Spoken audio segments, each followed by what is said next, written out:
Chapter 480. After that, Anna rested her head on Roland's arm and leaned against him like a cat. "Your Highness, it's so nice to meet you," she murmured softly after a long time. "Call me Roland." He slowly played with her long hair and smiled. "There are no outsiders here. I've never heard you call me by my name." "Roland." "Good girl." He scratched Anna's ear and made her laugh.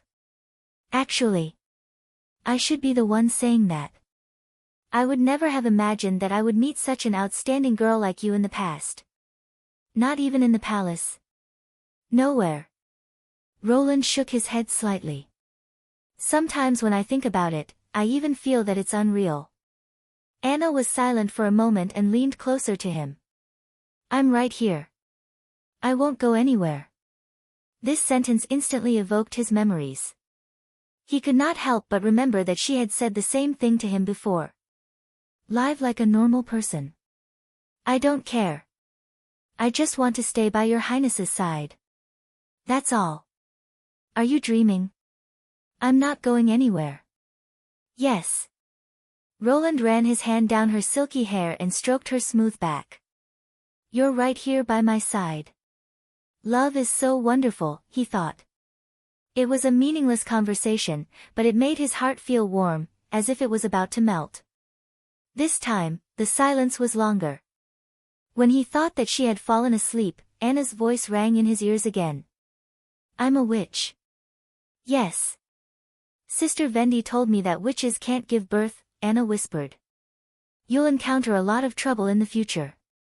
"I'm not afraid of them," Roland replied firmly. "In fact, compared to the upcoming battle of divine will, all of this is nothing."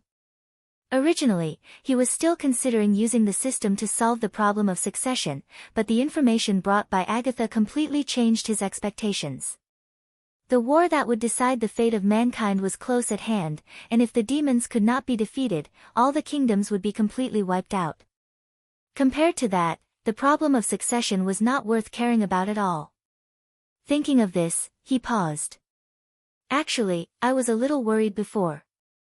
"Worried about what?" "I was afraid that you would use this reason to reject me." "Why?" Anna was puzzled.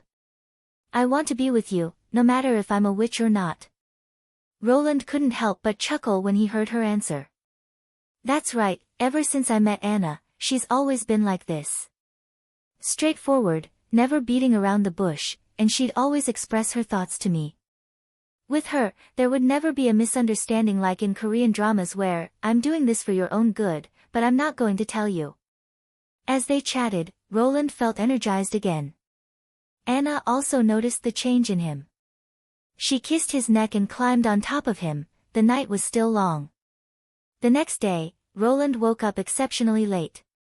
He only opened his eyes with a yawn when the sun climbed up to the top of the castle. Looking at his pillow, he couldn't help but be slightly startled. Anna was nowhere to be seen. Could it be that everything that happened last night was just a dream? He bent down and then breathed a sigh of relief. He saw a few strands of flaxen hair on the pillow and a faint fragrance coming from the side of the bedding. "What are you doing?" Anna's voice suddenly sounded above his head. Roland raised his head and suddenly felt embarrassed. It was really unsightly to sniff the pillow just now. "Ahem, I'm counting how many hairs you've lost." Why are you up?" "I went to bring you breakfast." She put the plate in her hand on the bedside table, and her actions looked a little unnatural. "When I woke up, I saw you sleeping soundly, so I didn't wake you." "Sorry," Roland said embarrassedly. "I should have prepared these for you." After tossing and turning several times last night, even a witch with an outstanding recovery ability would probably be quite uncomfortable at the moment. "What nonsense are you talking about?" Anna chuckled. "You're a prince." He shook his head and didn't say anything else. Instead, he pulled her into his arms. After hugging for a while, she patted Roland's back and said, "Well, since you're up, hurry up and eat your breakfast. We still have work to do today. Don't you want to rest for a few more days?" "No," Anna said seriously. "We still have demons to deal with."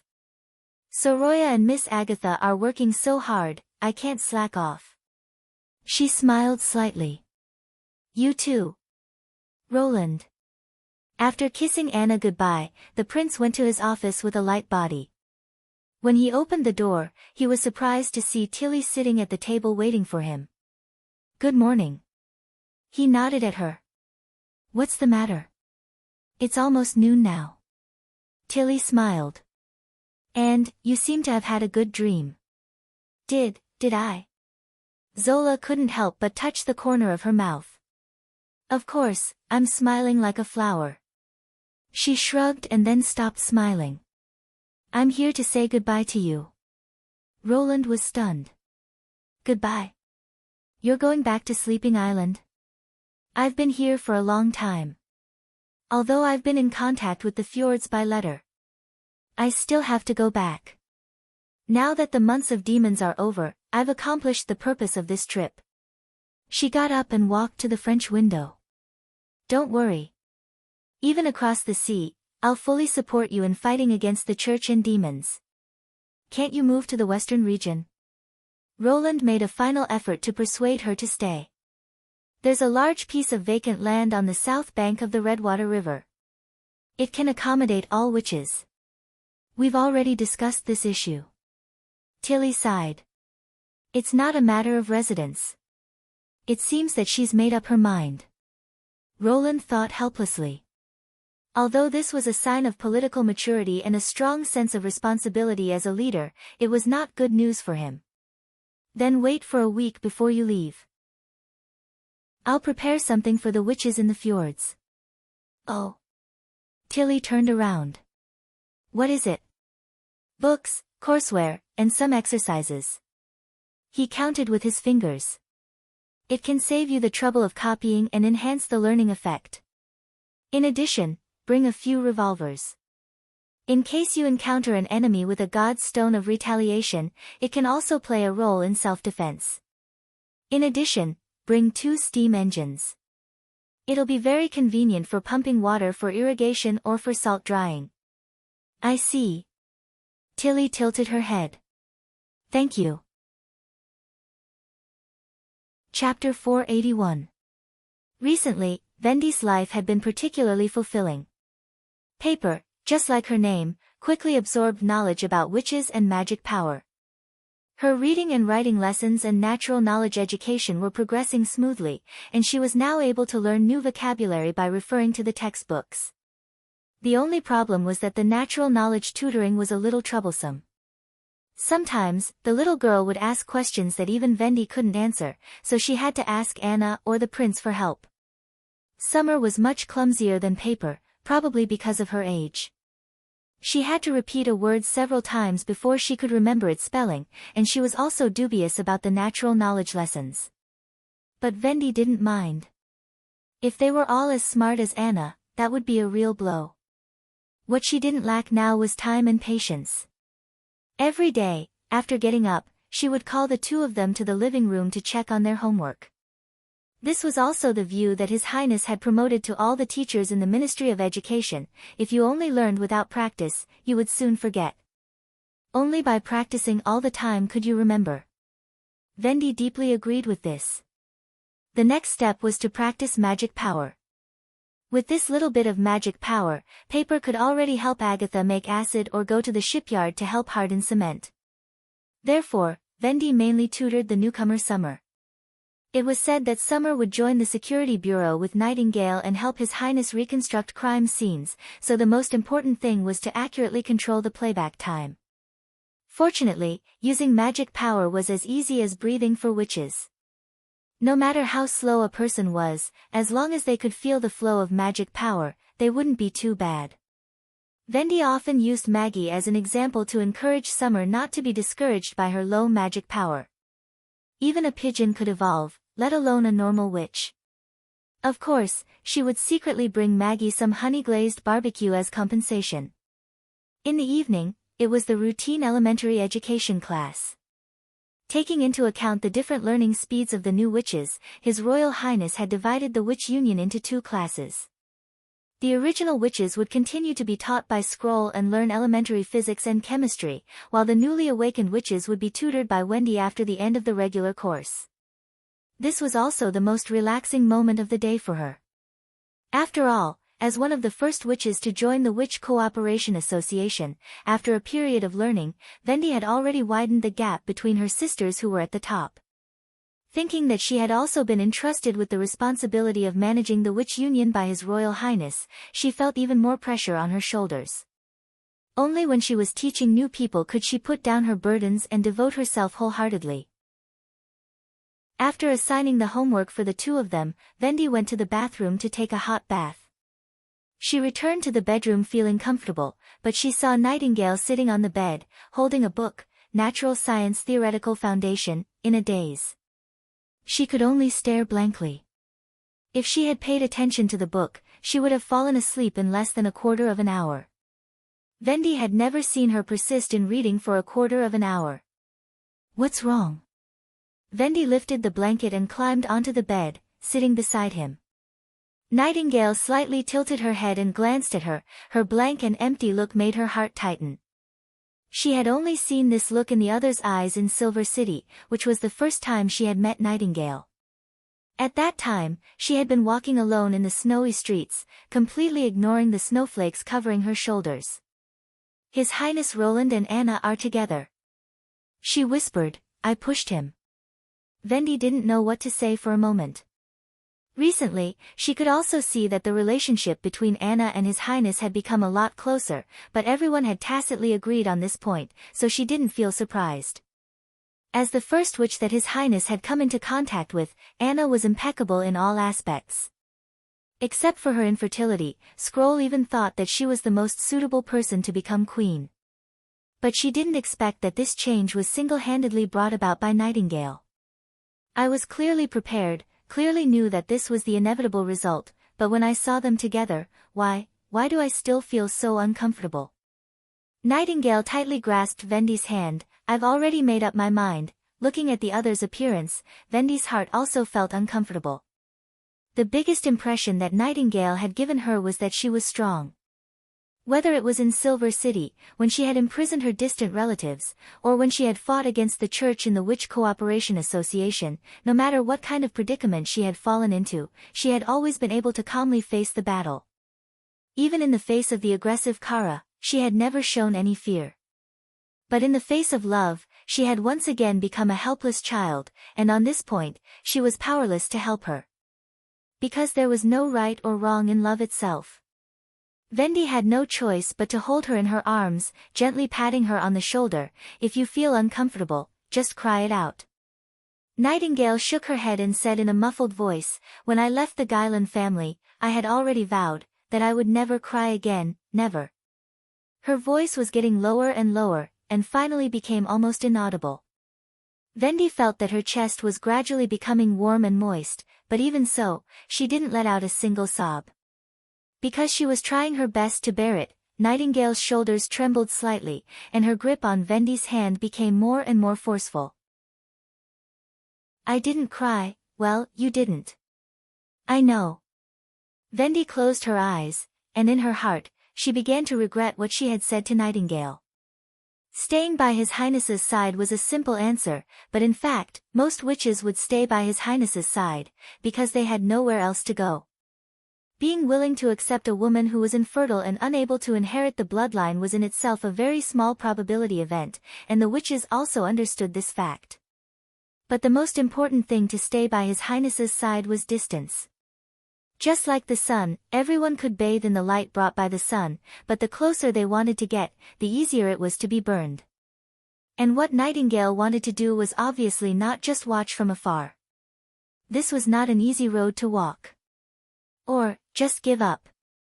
Wendy whispered, "Even if you take a step back, there are still sisters to accompany you."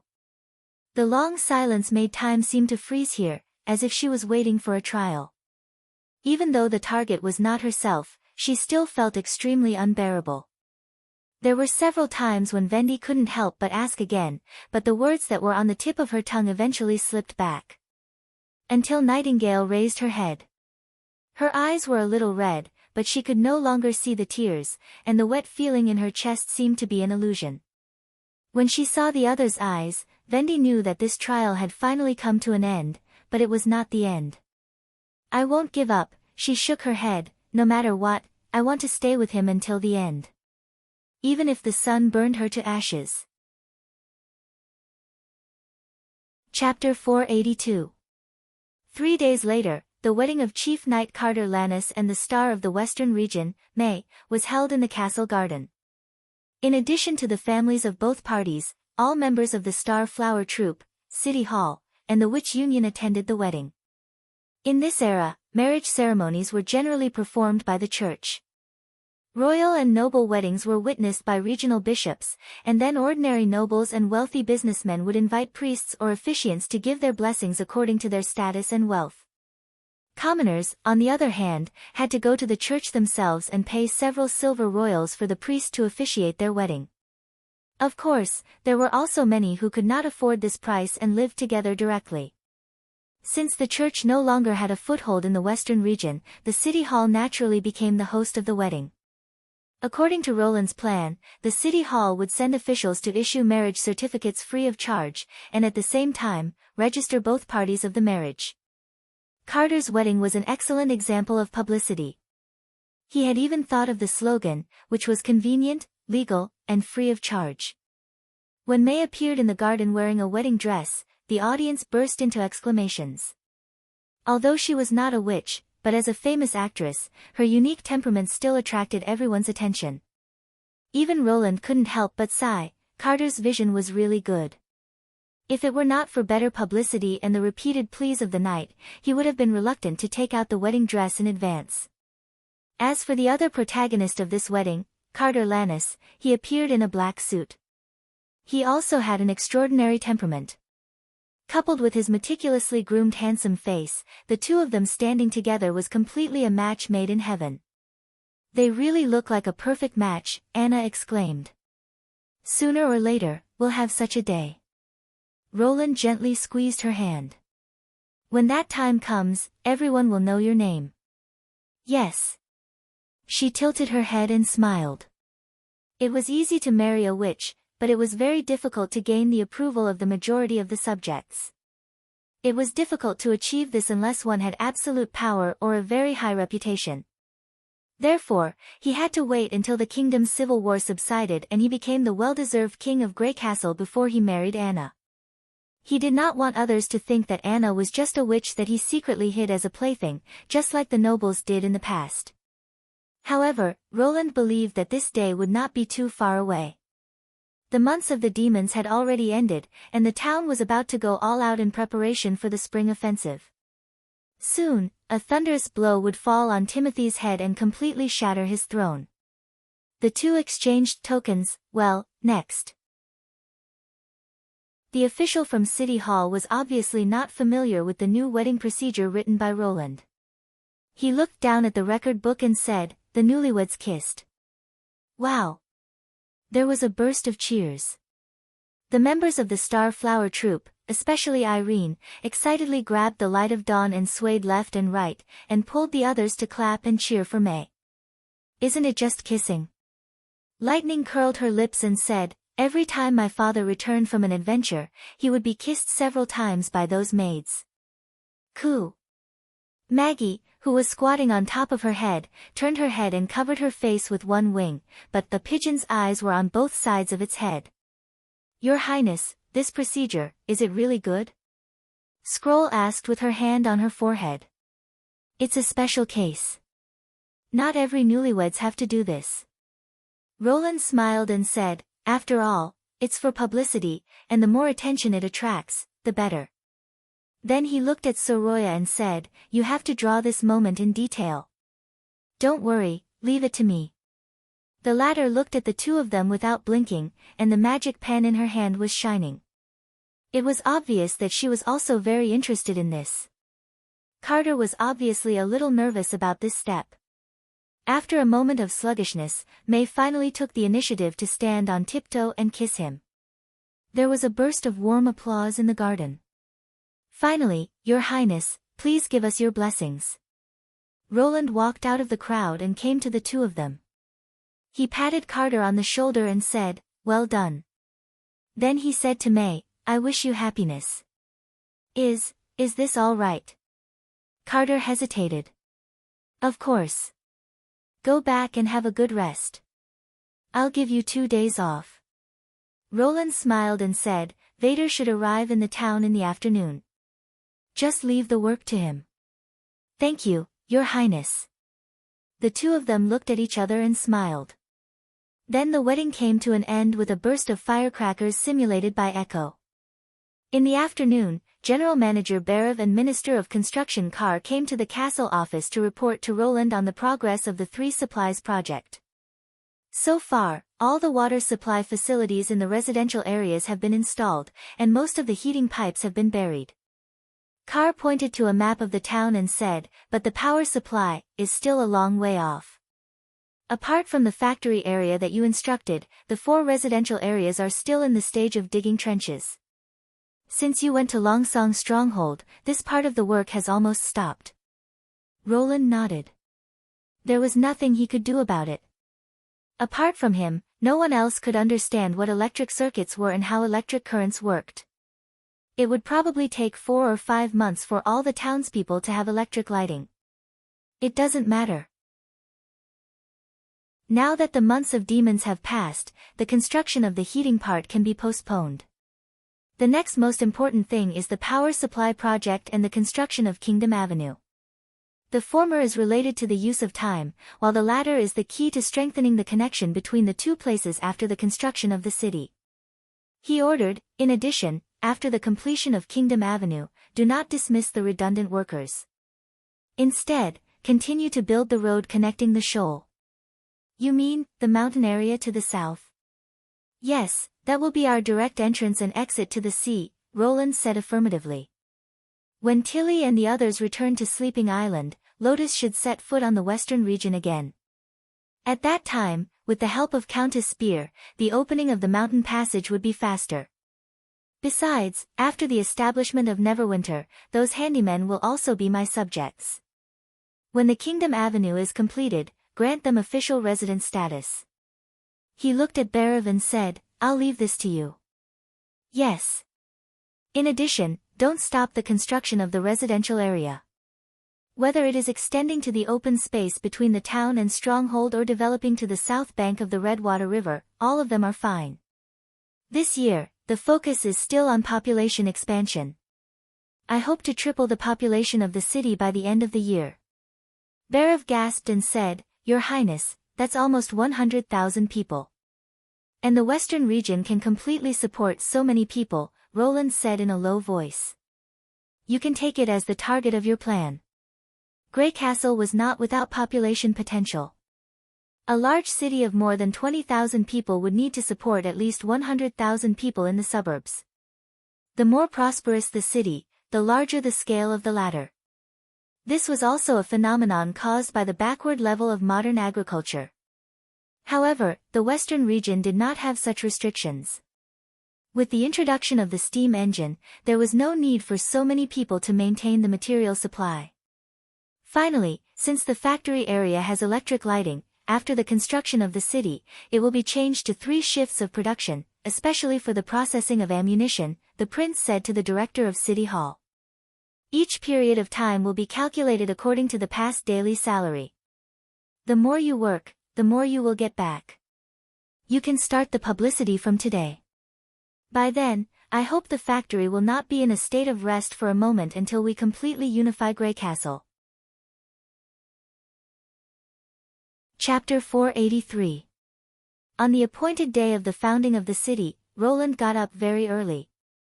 He shaved off the stubble on his cheeks, tied his long gray hair into a simple bun, and finally trimmed his eyebrows with a pair of small scissors. After living here for a year, he was already very proficient in this kind of grooming work, and no longer needed the help of a maid.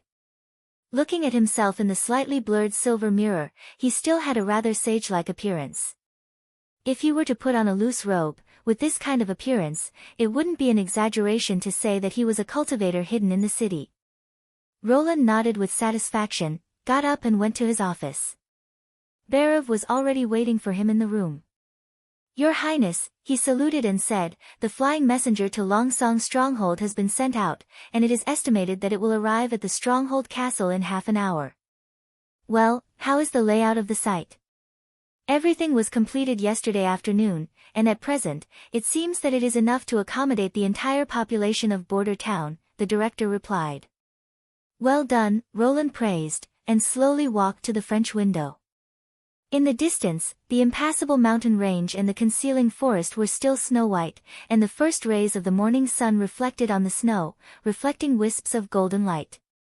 In the nearby streets of Border Town, he could already see the figures of people moving in groups of 2s and 3s towards the west, heading towards the area of the stone wall. As a line of defense against the demonic beasts last year, this stone wall could be said to have played an indispensable role, but now, it had become the dividing line between the inner and outer city areas of Border Town. Roland didn't like this kind of clear division between the rich and the poor, so apart from the memorable gap and the city building area, it was only a matter of time before it was completely demolished. But before that, it could still be put to good use. The number of people in the front and back of the wall far exceeded the number of people in the square, so Roland decided to announce the founding of the city in the middle of the stone wall. According to the plan, in order to strengthen the influence of the construction of the city on the residents of the two places, Longsong's stronghold would also announce the construction of the city at the same time. The synchronization between the two places would be achieved by flying messengers. When the first messenger flew to Perrault, it would also be the time for Roland to make a speech on the stage. Now, this grey falcon carrying the news should be soaring between the mountains and the Redwater River, and as usual, it would pass the note tied to its claw to the two places, Roland thought. But it didn't know what kind of news it was carrying, and what kind of meaning it had. The moment it landed, Border Town and Longsong's stronghold would become history. Let's go, he said, gathering his thoughts and turning his head. Yes, Your Highness. Barav smiled. Perrault Hull stepped onto the wooden platform and looked around. There weren't many people in the square, at least not as many as a week ago when the porridge was being distributed. This was not surprising. People cared little about things other than food and clothing. Compared to the free oatmeal, a ceremony like the city building ceremony did not sound like it had much to do with ordinary people. Even he himself felt that His Highness's actions were somewhat superfluous. After the end of the months of demons, the number of people applying for jobs in the city hall was less than he had imagined. The recruitment notice for handymen and construction workers had been posted for a week, but the number of people recruited was less than half of the planned number. Moreover, the rats seemed to be showing signs of revival. At least the police department received more and more reports, and just checking the authenticity of the reports gave them a big headache. His good friend Ren Med complained to him that the arrest team had to at least double the number of people to be able to cope. This was in line with Perrault's expectations. People are like this, lazy, greedy and ignorant. His Highness spent so much effort on them, but how much will he get in return? What puzzled Perrault the most was that Roland Wimbledon was obviously a member of the royal family, so where did his inexplicable confidence in the people come from? But no matter what, he was already firmly tied to the prince's chariot, and the only thing he could do was to follow him to the end. An eagle's cry came from afar, and a grey figure appeared in the sky. Perrault unfolded the prepared speech. Your Highness, it's almost time, Barav reminded him. The sun had risen in the middle of the sky, and the shadow on the sundial pointed to the position of 9 o'clock. Roland nodded and walked to the fence of the city tower. Seeing the prince appear, the noisy chatter below quickly turned into a unanimous enthusiastic cheer. The townspeople raised their hands one after another, and the crowd seemed to set off a wave. Both sides of the city wall were full of people, and the total number was estimated to be more than 20,000, which meant that most of the town's residents had gathered here at the moment. Roland was glad that he did not hold the city's founding ceremony in the central square, which simply could not accommodate such a large and enthusiastic crowd. He waved to both sides to suppress the cheers. Hello, my subjects. The amplified voice echoed over the town. I believe that all of you are already aware of what is going to happen today. This small town built for the North Slope mine will soon become a real city. In the past, the months of the demons were a nightmare for Border Town. In order to survive, everyone had to leave this place and flee to the stronghold. Now, we are firmly stationed here. Osmond Ryan, who wanted to destroy the peace of the western region, has fallen, and the church, who deliberately murdered witches and enslaved people, has rolled out of this land. Even Timothy Wimbledon, who tried to destroy me, has failed. Even if he turned the southern and eastern regions of the kingdom into a sea of fire, the town is still safe and sound. This, I think the people who fled here have a deep understanding. Roland's words were quickly echoed by the crowd. Yes, he burned down Eagle City, and the port of Clearwater was also looted. The new king swept through Valencia, and the knight's actions were no different from those of bandits, or even worse. He took my son away, saying that he would become the king's guard, God. He is only 15 years old. The prince stretched out his hand and pressed it down. And these tragedies will not happen again. The new city is built for this purpose. Only by uniting more people, can we keep the vicious enemies away and let them taste the price of recklessness. He paused and said, and this is also my city. I hereby promise that Roland Wimbledon will never abandon any of his people. Even if Greycastle is unified, he will not leave here. There was an uproar under the city wall. Your Highness, you. Berev behind him said in surprise. Roland made a silent gesture. Yes, this will become the new king's city of Greycastle, and the kingdom will be reborn here. I believe, even if the endless cold comes, this city will still be as warm as spring. He paused for a moment, then raised his right hand. From today on, Border Town and Longsong Stronghold will be one, and its name will be, Long Live Neverwinter. Long live Neverwinter. Long live. Everyone was excited, and the deafening slogan rang through the sky. Snow mist rose from the side of the mountains, and the rolling echoes rose and fell along the mountains, lingering for a long time.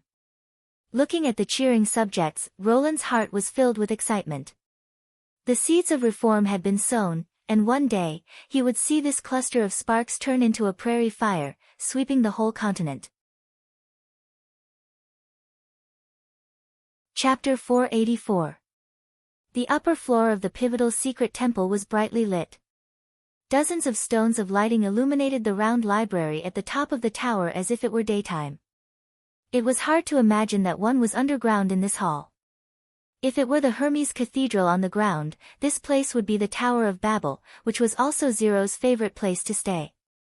Through the window, she could easily overlook the whole pivotal secret area. Looking at the busy figures around the god's stone pillars of punishment like ants, she had a feeling that she was in control of all living beings, as if she was the god living in the holy kingdom of light, and the people walking slowly in the darkness under her feet were the believers who built the holy kingdom. Every time she had free time, she would take out a book from the bookshelf that recorded the history and secrets of the Union, sit by the window, and slowly read it. Of course, she would also put a cup of black tea with some winter flowers beside her. After becoming the Pope, Zero actually felt relaxed. She was not nervous about the battle of divine will, which was getting closer and closer. Instead, she looked forward to it. More than 200 years of life had made her feel very bored, and the invincible demons in the records seemed to be an opponent that could excite her. She wondered if these ferocious enemies could be as fearless and terrifying as they looked when they were pulled into the soul battlefield. However, there were still several years before the final battle, so she needed to set up a new goal to pass the time. There were very few people who could attract Zero's attention, and Roland Wimbledon happened to be one of them. He was also the only mortal who could arouse her interest. Nobody thought highly of him, but he stood out in the royal decree of fighting for the throne and did not fall into a disadvantageous position against the two chess pieces who had the potential to succeed the throne. She also found some interesting clues in Garcia's memory. That was, the Queen of Clearwater had once used a maid placed beside the fourth prince to make him take a deadly alchemy poison, but the result was useless. The angry queen then executed the unlucky alchemist. However, Zero let the pivotal secret agency copy a copy of the poison according to the formula in her memory, and found that the finished product was indeed as the alchemist had claimed, colorless, tasteless, melted in water, and was incurable. So did the maid deceive Garcia, or was the current Roland Wimbledon no longer the Roland Wimbledon of the past? According to the information she had collected, Zero was more inclined to the latter. The question was, if he was no longer Roland Wimbledon, then who was he? Why did no one around her raise any questions? The more he paid attention to this aspect, the more interesting it became. The gradual change in his style of doing things, winning the unanimous love and respect of his subjects, and single-handedly changing the distribution of power in the Western region. Whether it was the church's emissary group or the crazed army, none of them returned. If such a person was only a lord of a small territory, it would be such a pity. Therefore, Roland Wimbledon must belong to the church, or in other words, become a part of himself. This was also the reason why she decided to change the direction of her attack. This was also the reason why she decided to attack the Wimbledon castle of Roland Wimbledon. Of course, as a lord with great power, he would definitely stay at the back during the battle. How to force him out was also a problem that needed to be considered. While Zero was thinking about how to bypass the main battlefield and confront Roland, the door of the library was pushed open and Isabella walked in. Is the meeting over? Yes. She rubbed her neck. You, on the other hand, sit here reading and drinking tea every day, while I have to accompany those old guys, no, an old guy and two little lunatics talking nonsense. That's not nonsense, it's related to the operation of the church's lower echelons. Zero shrugged. Although witches are the main body of the church, without them, we can't easily gather so many resources to achieve our ultimate goal. Whatever. Isabella yawned. Anyway, according to what they said, we have to wait until the second month of summer to transfer the preparations for the attack on the Kingdom of Dawn to Grey Castle. This is an optimistic estimate. This is neither a long time nor a short time, Zero thought. Waiting is a kind of torture, but it also increases the joy of harvesting. What about the production of the pills? There are already 300,000 to 400,000 pills in the warehouse, right? Isabella replied. By the way, do you really plan to fight against the demons with all the civilians? Millions of people can eat up all the Hermes. And what? And we won't necessarily win. She shook her head. If there are too many people, there will be trouble wherever we put them. After the first pill, their value will be calculated by days. What if the demons don't attack us? It's useless if we eat too few people, but it's all a waste if we eat too many people. Even if the demons swarm us and are defeated by the crazed army, they won't be able to fight anymore. You don't understand what I mean.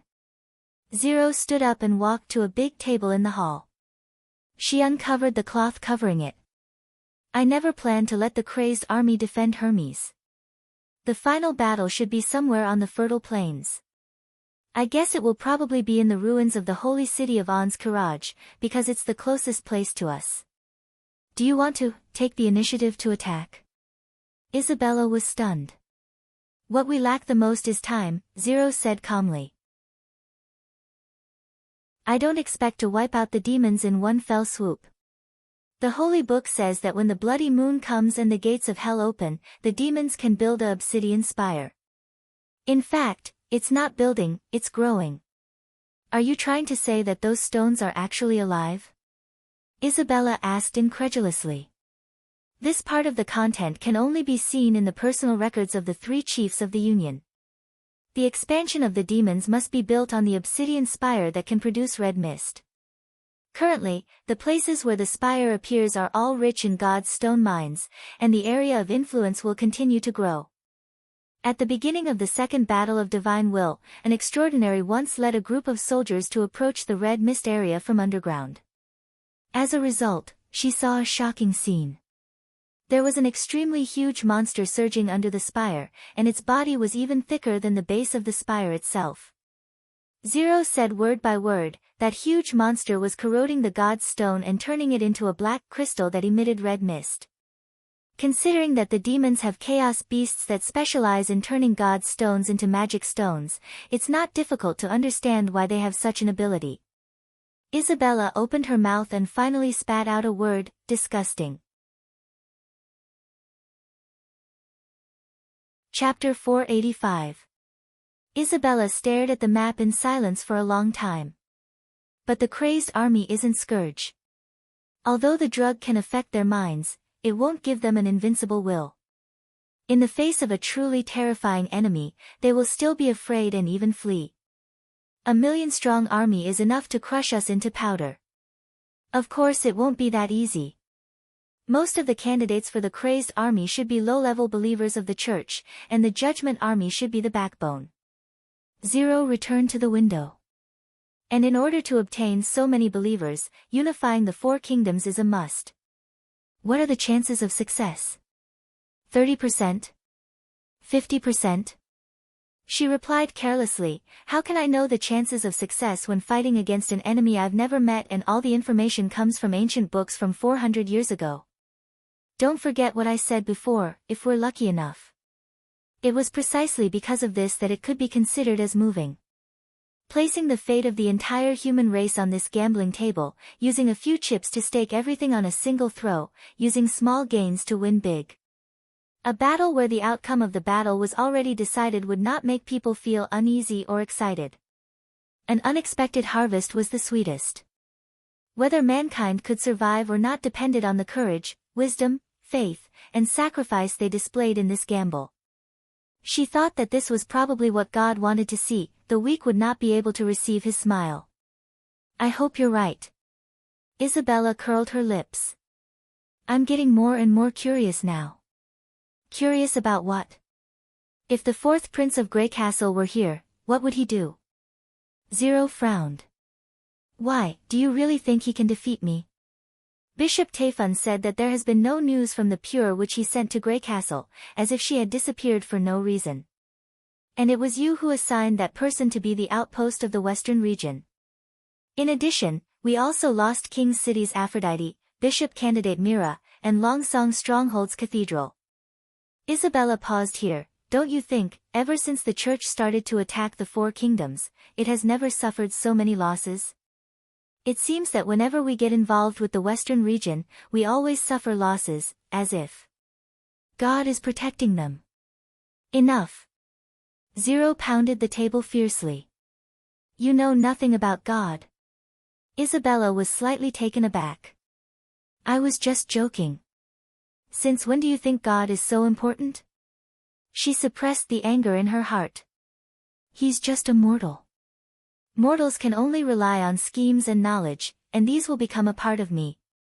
Even if he has a good way to fight against the demons, the Union can definitely do better. Zero turned around and stared at Isabella. When the army of the church enters the western region of Grey Castle, you will naturally know who is God's favorite. When Isabella left the library, she sighed softly.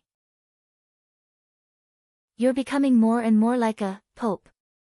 Zero sat at the table in silence, unable to calm down for a long time. This was a rare occurrence for her, who had lived for more than 200 years, if not for the fact that God was involved. She knew what Isabella meant, but she could not explain it to Isabella. No matter who became the pope, no matter what their original thoughts were, as long as they entered the prayer room, they would experience an unimaginable change. God really exists. Seeing that her thoughts were disturbed, Zero simply closed the book and walked to the top floor of the library. It was the highest point of the pivotal secret temple, where the prayer room was located. Zero pushed open a secret door made of bookshelves, climbed up a narrow stone staircase, and walked into a closed room without windows. The room was only a few square steps wide, not even enough for a person to lie down. The ceiling was conical, with a magic stone emitting a faint blue luster embedded in it. In the dim light, Zero could faintly see the four walls and the hard floor. Apart from that, there was nothing in the room. It was hard to believe that this cramped and isolated place was actually the position closest to God. Zero closed her eyes to feel its call. Gradually, the pitch-black world began to change. It was as if something had leaped into her mind and directly unfolded a scene in her consciousness. She knew that this was not her imagination. Even after devouring hundreds of souls, it was still far from being able to construct a scene that she had never seen before, or even imagined. When the twisted lines calmed down, 4 giant paintings appeared in the empty and boundless world. One of them floated above her head, forming a huge ring, and the other 3 were arranged in a triangular arrangement, standing upright beside her in turn. This was the revelation of God. It was a very strange feeling to see something in her mind. Zero knew that once she opened her eyes, all the scenes would disappear in an instant. She could only use her consciousness to observe each scroll. When her attention was focused on the scroll, she would have the illusion that she was sucked into it. The giant ring painting at the top was undoubtedly God himself. It was also a boundless world of darkness, with a huge red hemisphere hanging in the center. The sphere was made of substantial magic power, and just by looking at it, one could feel the infinite and surging power. The other half of the sphere seemed to have been cut off by a knife, and it seemed to be hidden in the darkness, with only half of it showing. The more she looked at it, the more Zero believed in her judgment. Because it was really too magnificent. She was not even worth mentioning in front of this magic power. She could not even find the right words to describe how huge it was. Even the vast world under her feet paled in comparison to the red hemisphere. The magic whirlpool on its surface was wider than the sea, and the flickering magic light was more dazzling than the sun. Apart from God, who else could have such vast power? The so-called bloody moon descent in the Holy Book probably referred to its side. The round hemisphere indeed looked like an incomplete crescent moon. Zero had tried to pray to it, but she did not get any response. It just quietly floated in the darkness, as if waiting for the final result of the battle of divine will. Because of this, she was extremely angry at Isabella's words. It would not protect anyone. After seeing it with her own eyes, she could clearly feel that for God, human beings were insignificant. After withdrawing her consciousness, Zero looked at the 3 scrolls below. She believed that the reason why the war that occurred every 400 years was called the Battle of Divine Will was inextricably linked to the contents of these paintings. Chapter 486. The content of the first scroll was the most abundant. It was a throne made of blades and broken bones. Behind it were long blood-red windows and towering black stone pillars. It looked like a part of the palace. If one's consciousness was fully immersed in it, one could even see the endless city of spires outside the window. Among them, the most eye-catching thing was the half-exposed stone arch. If the steeple next to it was regarded as a residential building in Hermes, then the height of the stone arch was at least higher than that of the 5 Babel towers of the cathedral. This completely defied common sense. What was even more inconceivable was that it was pitch black inside the door. Nothing could be seen, as if there was a huge and smooth curtain in the middle. However, if one looked closely, they would find that the darkness seemed to have a depth, and it was impossible to see the bottom. The more they stared at it, the more chills they felt. Zero's consciousness stayed outside the window for a while and then she focused on the throne. She did not see the owner of the throne today. What she saw in her mind was not always the same. For example, sometimes she could see a warrior in armor sitting on the throne. His head was covered by a ferocious black helmet, and only a faint red light could be seen from his eye sockets. But such a scene was rare. Most of the time, the throne was empty. According to the secret history, the content of this scroll should point to the city where the demons originated, which was the northwest corner of the land of dawn where they first appeared. Zero had the same opinion. After all, the ubiquitous blood-red and black stone minarets were very similar to the living environment of the demons. The helmet of the owner of the throne also had a distinctive demonic style.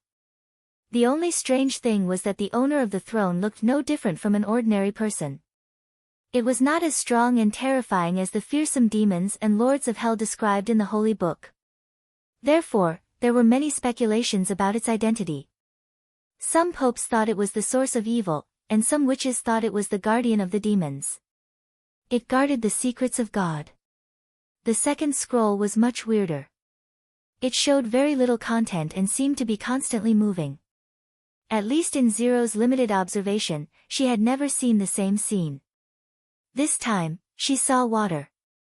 The light blue water flowed backward along the three huge skeletons. There was nothing in the middle of the skeletons, but the water seemed to be blocked by an invisible barrier. If the huge skeletons were the keels supporting the side of the ship, she felt like she was in a cabin and looking out through the porthole. The difference was that these windows almost occupied the whole wall. Zero was soon attracted by the wonderful scene in front of her. She felt like she was at the boundary between the water and the sky. Half of her body was at the bottom, and the other half was floating on the water. She could see the dazzling sunlight and sparse clouds above her head, while the bottom was surrounded by water.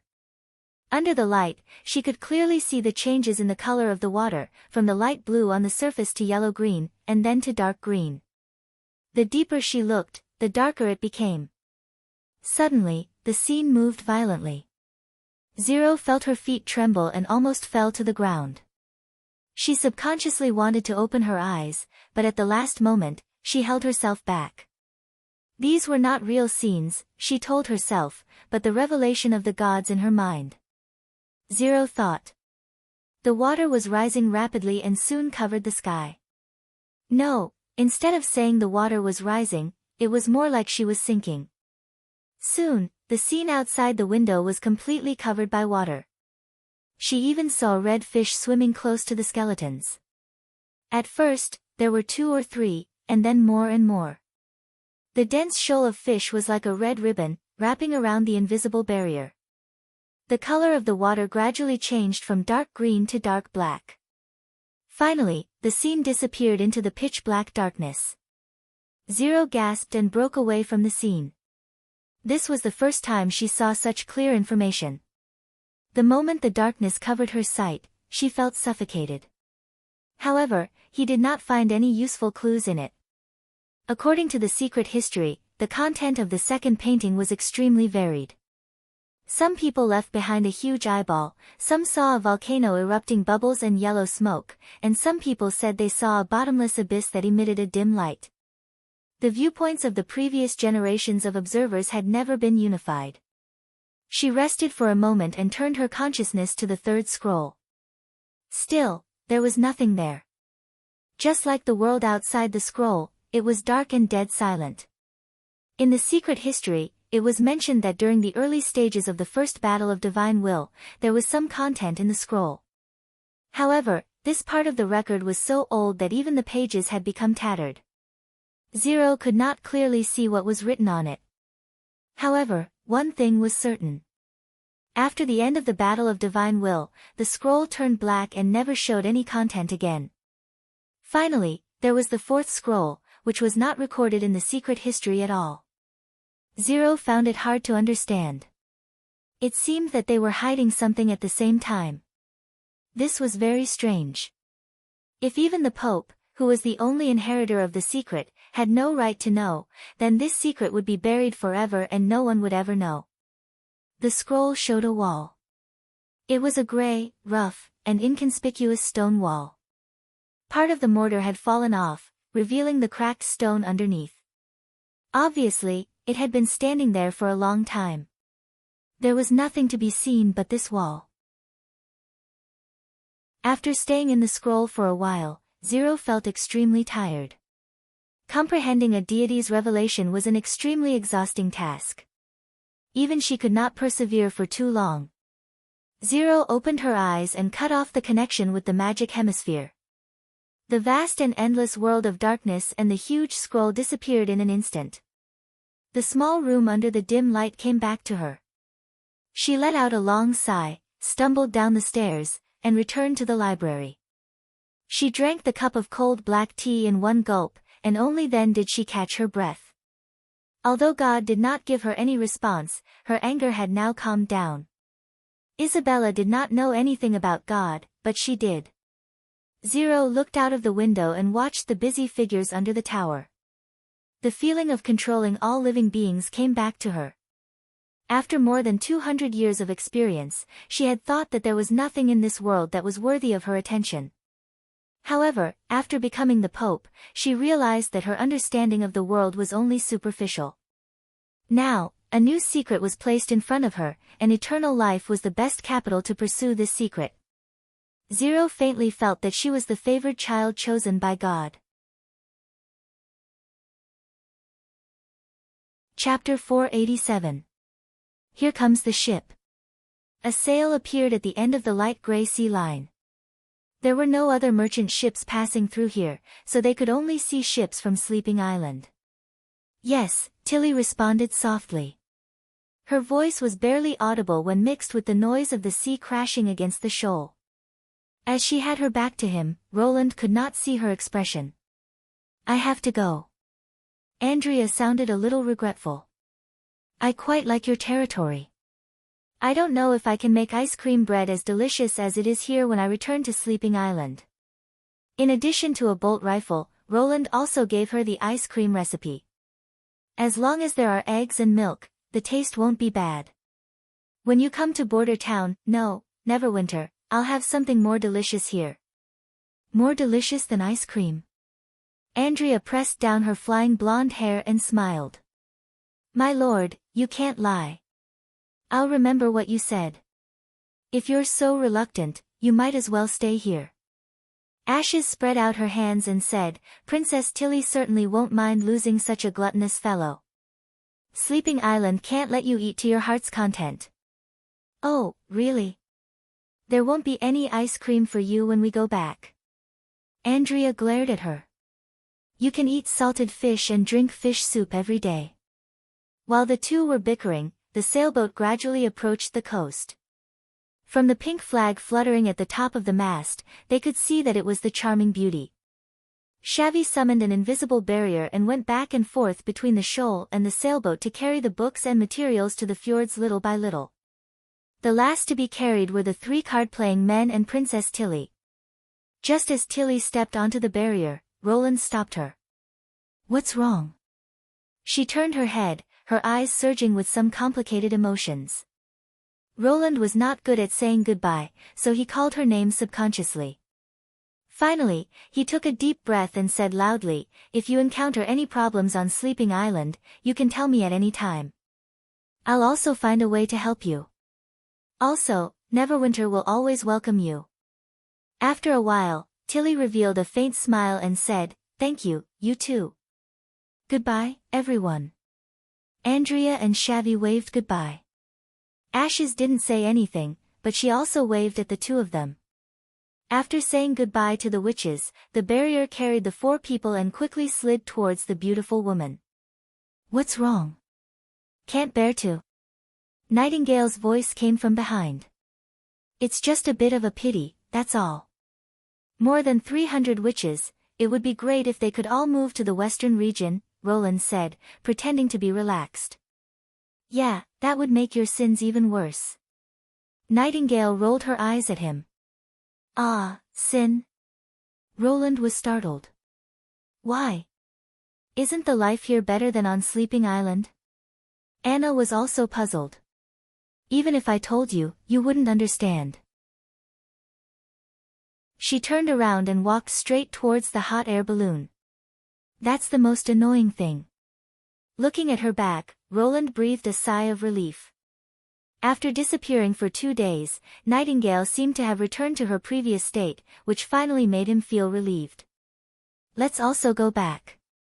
We still have a lot of things to do, Vendi said with a smile.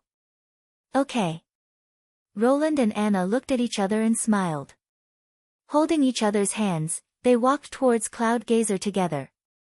Returning to the office, Roland spread out his notebook and began to think about the development direction of his territory in the new year. There were undoubtedly 2 things that were most important at the moment. The first was to push Timothy off the throne to prevent him from using berserk pills to consume the kingdom's population potential. At the same time, he could also greatly expand his reputation and prepare for the unification of Greycastle. The second was to digest Longsong's stronghold as soon as possible, so that Neverwinter could get on the right track as soon as possible. Regarding the former, he had discussed it many times with Iron Axe, Carter, and Theo, who was far away in King's City. They decided to launch the spring offensive at the end of April, which was the end of this month. At that time, most of the cities would start to plow and sow. The professional First Army would not be affected by the plowing period, but it was different for the traditional nobles. At that time, a large number of people would be bound to the land, and no one would be willing to risk starving in the future to start a war. If the army suddenly appeared on the outskirts of King's City, it could completely catch the other side off guard. The steam engine factory, the ammunition factory, and the cement ship shed were all working overtime to produce war materials, and the logistics work was also running at full speed. Now that the city hall was well staffed, and this was not the first time the First Army had gone to war, both sides had a clear idea of what needed to be prepared and what needed to be done, so Roland was not too worried. Therefore, the focus of the work in the near future should be on absorbing the resources of Longsong's stronghold. Thinking of this, Roland summoned Berev to his office. Have you calculated the industries of Longsong's stronghold and the surrounding territories? He took out a small notebook he carried with him and said, "It's all here, Your Highness." The stronghold's income mainly comes from the mining and salt industries. Especially the former, there's a high-quality gemstone mine in the west of Longsong's stronghold near the impassable mountain range, which previously accounted for more than half of the stronghold's income. Gemstone mine? Roland was not interested in this kind of luxury. Doesn't the North Slope mine also produce raw gemstones? Why was the town so poor when I came here? It's different, Your Highness. Berev rubbed his hands and said, "The gemstones in the North Slope mine are produced along with other mineral veins, so the quantity is very small, and after cutting them open, they may not necessarily be used as raw materials for jewelry. But the gemstone mine in Longsong's stronghold is different. Its rock walls are covered with colorful stones, and you can get a high-quality 5-color stone by knocking on it. If you transport it to King's City, you can sell it for dozens of golden dragon. The output and quality of the gemstones in the North Slope mine are far superior." 5-color stone. Roland asked curiously, "What does it look like?" "It looks a little transparent, and it doesn't have a fixed color. Under the sunlight, it can reflect different lusters, from light green to orange red. After it's cut, it can even show a variety of colors on the gemstone. Compared with ordinary rubies and sapphires, it's more like the crystallization of the sun." Berev paused. The 5-color stone of Greycastle, the ice crystal of Everwinter, and the luminous stone of Dawn are the most sought-after jewelry among the nobles. It sounds very gorgeous, Roland thought. In the future, I will use it to make a ring for Anna. But for the construction of the people's livelihood, the gemstone mine has little significance. Are there any other mineral resources? The Maple Leaf family and the Wild Rose family each have an iron mine, Berev said, but the scale is not as large as the North Slope mine. Chapter 488. What about the salt industry? There were many mines in the western region, so it was not surprising that mining was the pillar industry of Stronghold. However, it was the first time he had heard of the salt industry.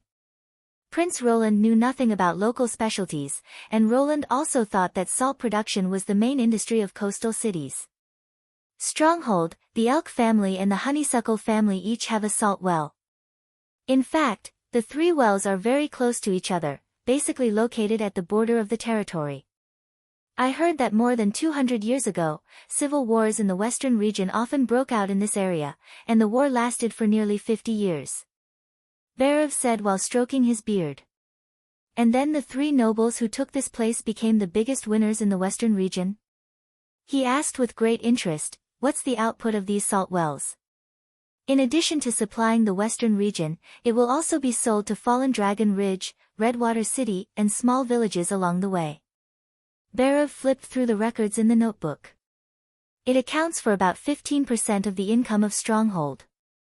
So little. Roland was surprised. The price of salt in the market is not low. It's too difficult to get salt out of the deep well. The director shook his head. I know a nobleman in Silver City who owns a salt well in his territory. The mouth of the well is only the size of a head and can't even fit a wooden bucket. When collecting salt, you must first pour water into the well. After the salt has melted into the water, you can scoop it up with a bamboo pole. Why not expand the mouth of the well? Berev showed a proud smile. Your Highness, because the location of the salt layer is too deep, If we dig according to the method of digging a well, I'm afraid that the inner wall will collapse before we dig too deep. According to him, that salt well has been mined since his grandfather's generation, and the depth of the well can almost reach the bell tower of King's City. I see, Roland thought. It seems that people in this era have chosen to collect salt by soaking brine due to the limited depth of the well. This is an effective method, but the process obviously has a lot of potential for improvement.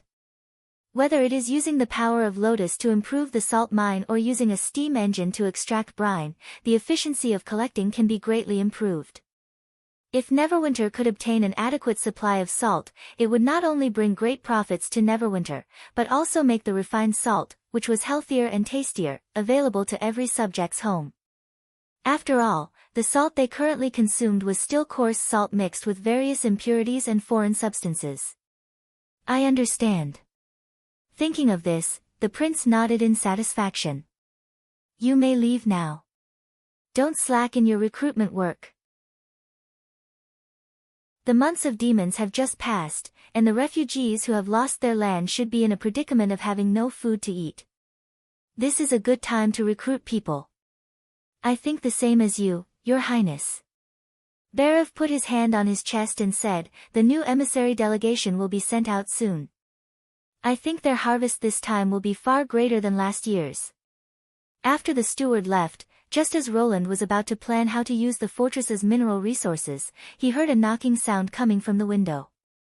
He turned his head and saw a gray falcon perched on the windowsill with a piece of paper tied to its claw. Nightingale opened the window and let the messenger in. It was a confidential letter from the Longsong area, written by Perot Ho. Roland almost finished reading the contents of the letter and could not help but laugh. It turned out that after Nightingale returned to the border area with him, the anti-crime work there was suddenly difficult to carry out. There were all kinds of reports from the public, and it was difficult to distinguish which were true and which were fabricated rumors for the sake of the bounty. The number of people applying for jobs was less than half of the original number of rats.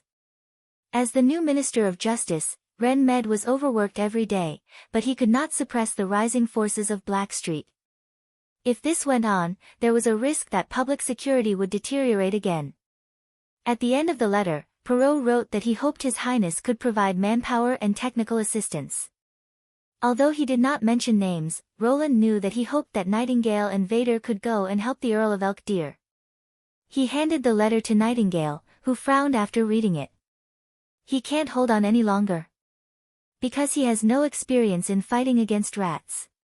He established the Inferno gang in the past just to enjoy the war game of having hundreds of people respond to his call.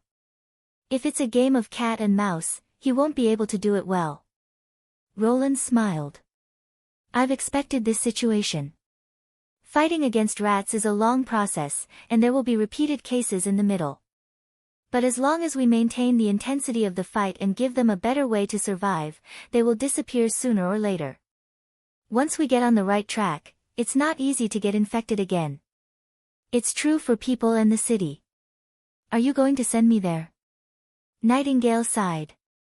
Don't forget that the Longsong area and the border area are now one city, so we don't have to be so divided. He shrugged. Didn't I say at the enlargement meeting that one day we'll be able to have breakfast in the border area in the morning and deal with affairs in the Longsong area an hour later? You're the head of the security bureau, so you'll have to go back and forth between the two places to inspect the work in the territory. What will you do if I leave? She shook her head. Don't say that you won't be in danger. Timothy and the church will see you as a thorn in their side. If they send witches to assassinate you, only I can stop them. Roland wanted to say that he had the God's Stone of Retaliation, so ordinary witches would not be a threat to him. But then he realized that Nightingale might not care about that.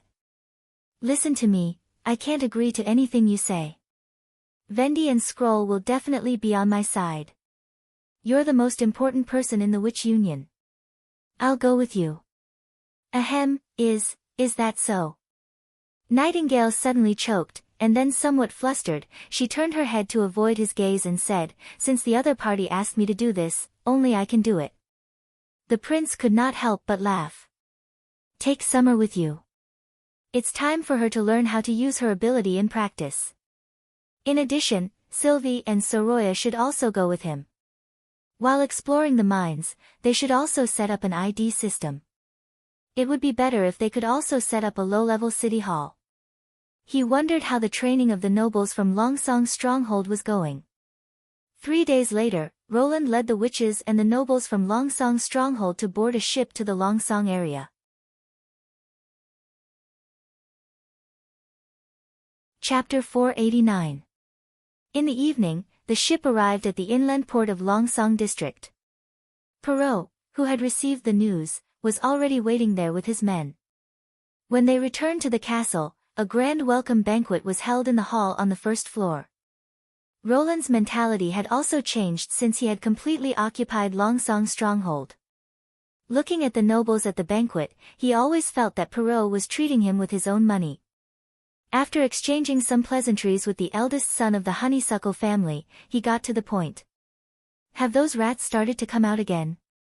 According to the reports we received, it seems so. Perrault made a gesture of invitation and led the prince to a corner of the hall. But compared with the organized Black Street groups, the criminals caught now are all individuals, such as theft, robbery, murder, and so on. Anyone who is caught is dragged to the square and sentenced to death by hanging. But you asked us to have conclusive evidence, so we only deal with a very small number of the reported criminals. It takes a lot of time just to verify the information, and... The eldest son of the honeysuckle family paused. Recently, we have encountered a big problem. What kind of problem? Someone is openly resisting your policy, Your Highness. Perrault said worriedly. Count Med knows the details better. I'll let him tell you the details. Your Highness, the Elk family salutes you. After being summoned, Ren bowed to the prince and then began to explain what had happened. Recently, there has been a major incident in the north street of the outer city. Well, according to Minister Vader, it should be called a serial murder case. Well, that's my own term. Roland suddenly became interested. Go on.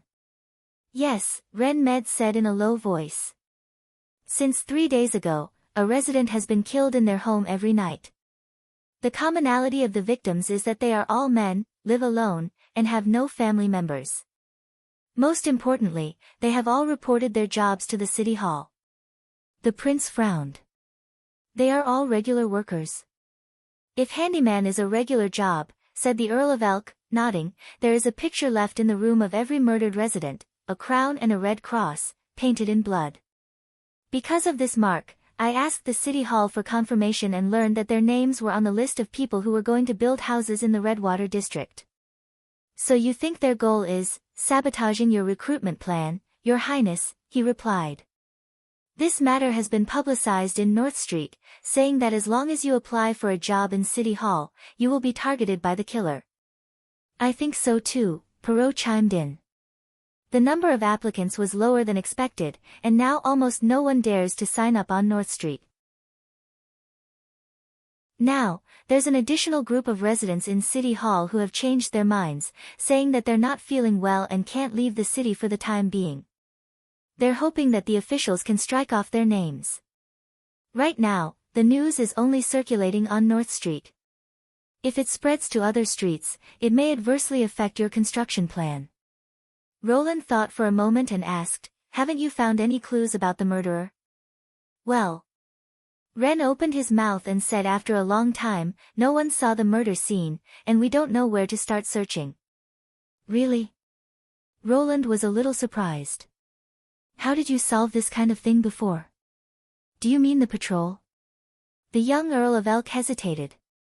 As far as I know, they don't have a fixed method.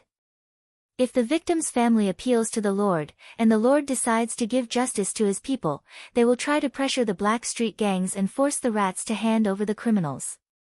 As for whether they are scapegoats or not, the patrol doesn't care.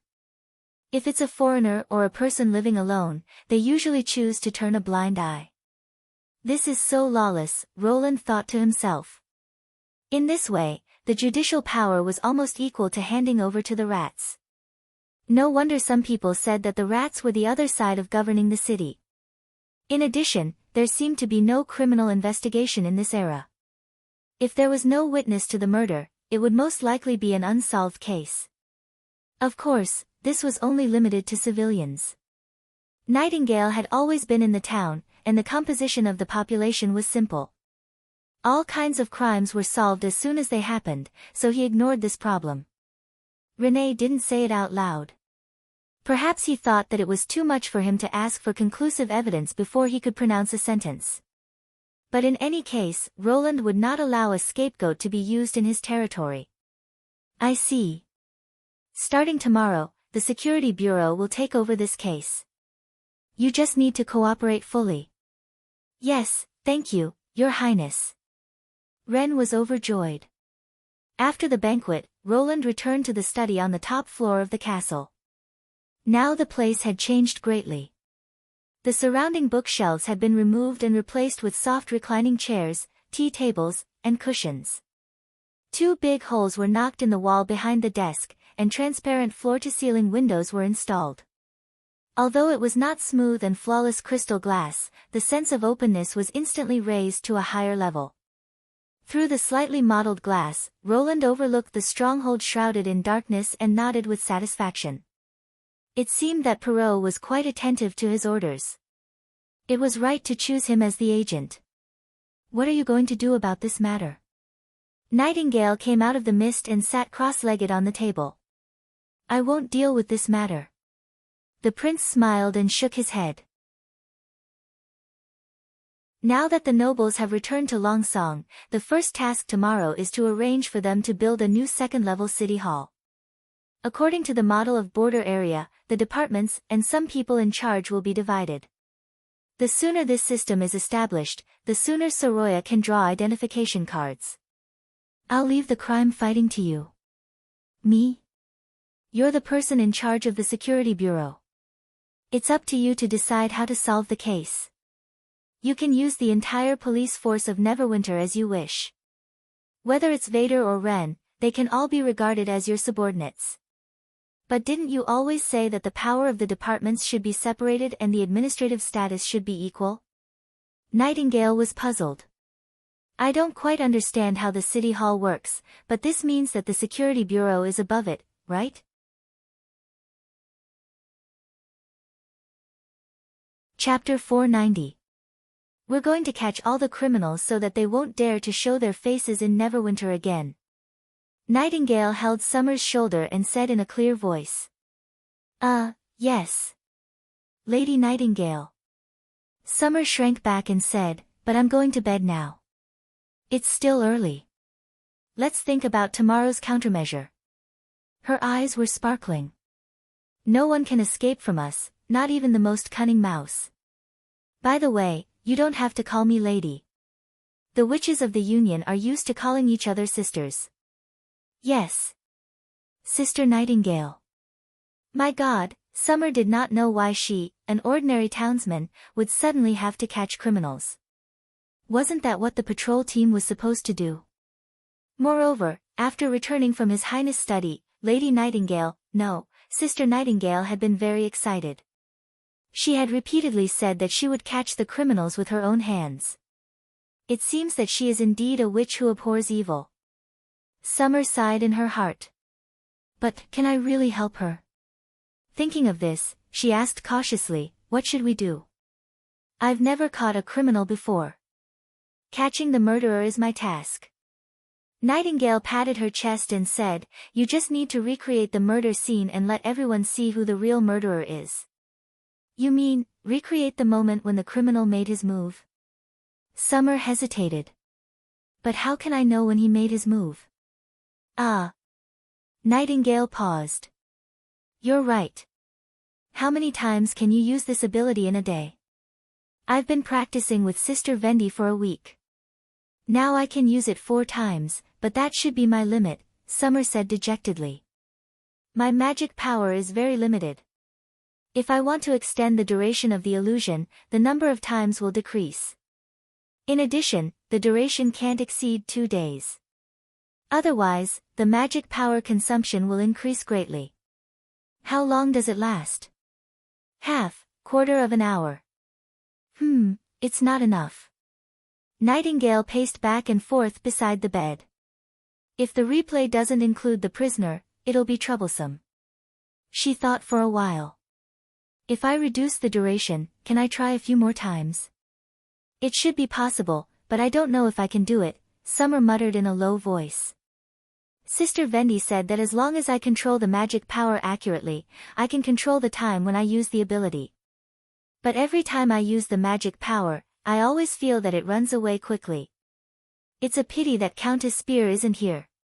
She looked a little regretful. In that case, let's deduce a time and try our luck. Try my luck.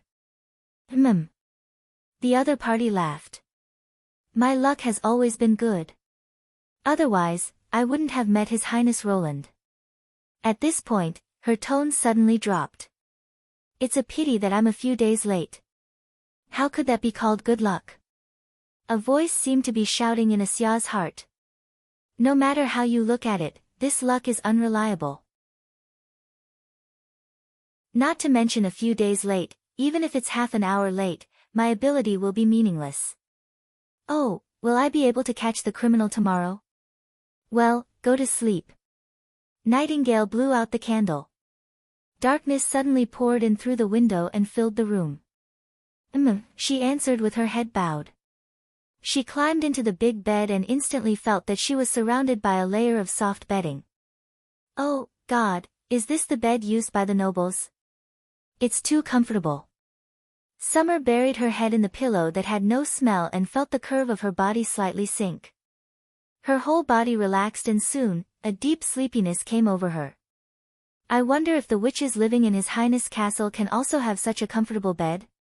If I sleep on it every day, I'm afraid I won't even be willing to get up in the morning. In a daze, she heard Nightingale whisper beside her. I'm his shield. Then, Asia fell asleep. The next day, just after dawn, she was woken up by Nightingale. Get up, we should go, Nightingale said in high spirits. Yes. Summer reluctantly got out of the bed, put on her coat, and followed Nightingale down to the first floor of the castle. In the hall, a tall brown-haired man was pacing back and forth. When he saw the two, he immediately came forward and saluted them with his hand on his chest. Hello, I'm Ren Med, the Earl of Elk County. I've been waiting here under His Highness' order. You must be Lady Nightingale. May I know who this is? Summer, my assistant. Nightingale slightly raised her head. She's also a witch. Is that so? The man looked a little surprised, but soon nodded to Summer. That's great. With your help, the criminal will have nowhere to hide. Where are your men? They're all on standby outside the castle. Very good. Let them wait a little longer. I haven't had breakfast yet. Of course, please enjoy. Summer stared at the two without blinking until Nightingale turned to the dining room. Then she hurriedly followed her. Heavens, was that really Sister Nightingale just now? She had never seen her with such a dignified demeanor. No, dignified wasn't the right word, it was a kind of aloof and remote imposing manner, as if she was also a noble. That was definitely not something that could be seen in a commoner. And she was an earl. A very young earl. In Valencia, he was definitely the perfect man in the eyes of women. If it were Summer, she would probably be so nervous that she couldn't even speak in front of him. However, Nightingale didn't seem to care about this at all. She even kept him waiting. Isn't this not good? Summer cautiously asked the worry in her heart. Don't worry. His Highness said that in his territory, nobility is just a title. The Earl can't eat you. Nightingale smiled. Besides, the Security Bureau is a department with a higher status than City Hall. I'm his boss, why can't I let him wait for me? Summer suddenly felt that the figure of the woman in front of her had become unreachable. After breakfast, they left the castle and went to the scene of the crime. Just last night, another victim died in his home, but this time, it was at the junction of North Street and West Street. It's the fourth one, Nightingale frowned. And the location is also moving west. This shows that the murderer realized that if he always committed the crime in one block, the effect of spreading the news wouldn't be so ideal. Ren nodded. After all, the rats no longer exist. Not long after they walked into a muddy alley, the police officer leading the way stopped in front of a dilapidated wooden house. "Sir, this is it." Summer followed Nightingale into the wooden house, and her heart suddenly skipped a beat. She saw a man lying on his back on the floor. His neck had been cut open, and blood was flowing all over the floor. On the wall facing the door, there was a dark red cross crown mark, and a strong smell of blood assailed her nostrils.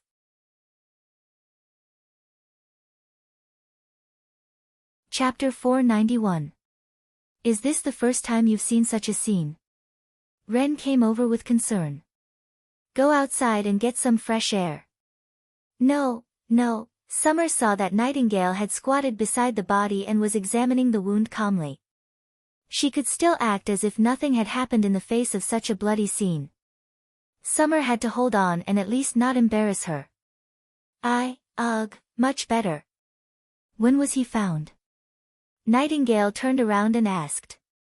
At dawn this morning, the surrounding residents rushed out to fetch water before dawn and found his body. The door was left open, as if deliberately showing it to others. Ren briefly explained, if it was in the past, I'm afraid we would have to wait 2 or 3 days to receive the news. But recently, City Hall has offered a reward for tip-offs, so someone immediately reported it to City Hall. What's the identity of the deceased? Shovel, Friedman. Ren looked around at the furnishings in the house. Nothing. Well, he should have been a rat before. Did anyone see him at night?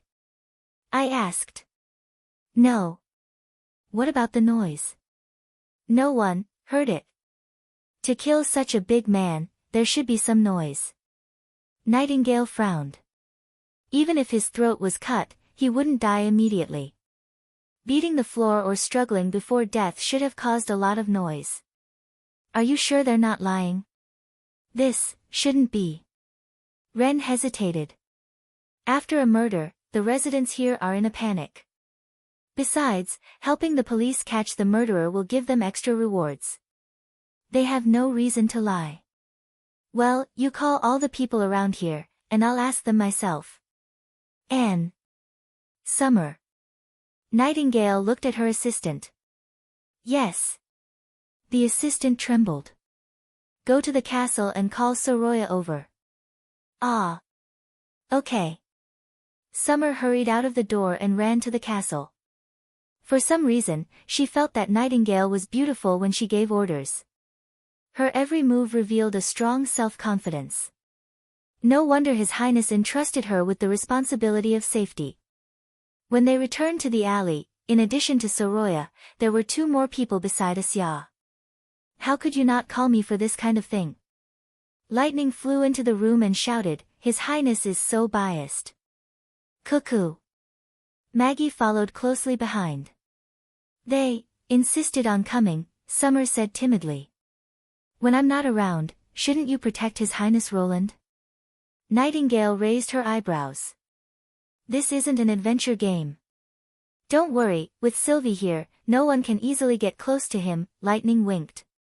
And His Royal Highness is about to convene a meeting of the nobles, what kind of danger could he encounter in the castle hall? It was really inconceivable. Asya thought, how could these 2 people be so indifferent in the face of a bloody and terrible murder scene? Especially Lightning, who was obviously a few years younger than Roland, but her eyes were unexpectedly filled with a trace of excitement. God, after becoming a witch, what did they experience in the end? This is... Ren and the other policemen stared at the woman and the bird floating in the air, their eyes wide.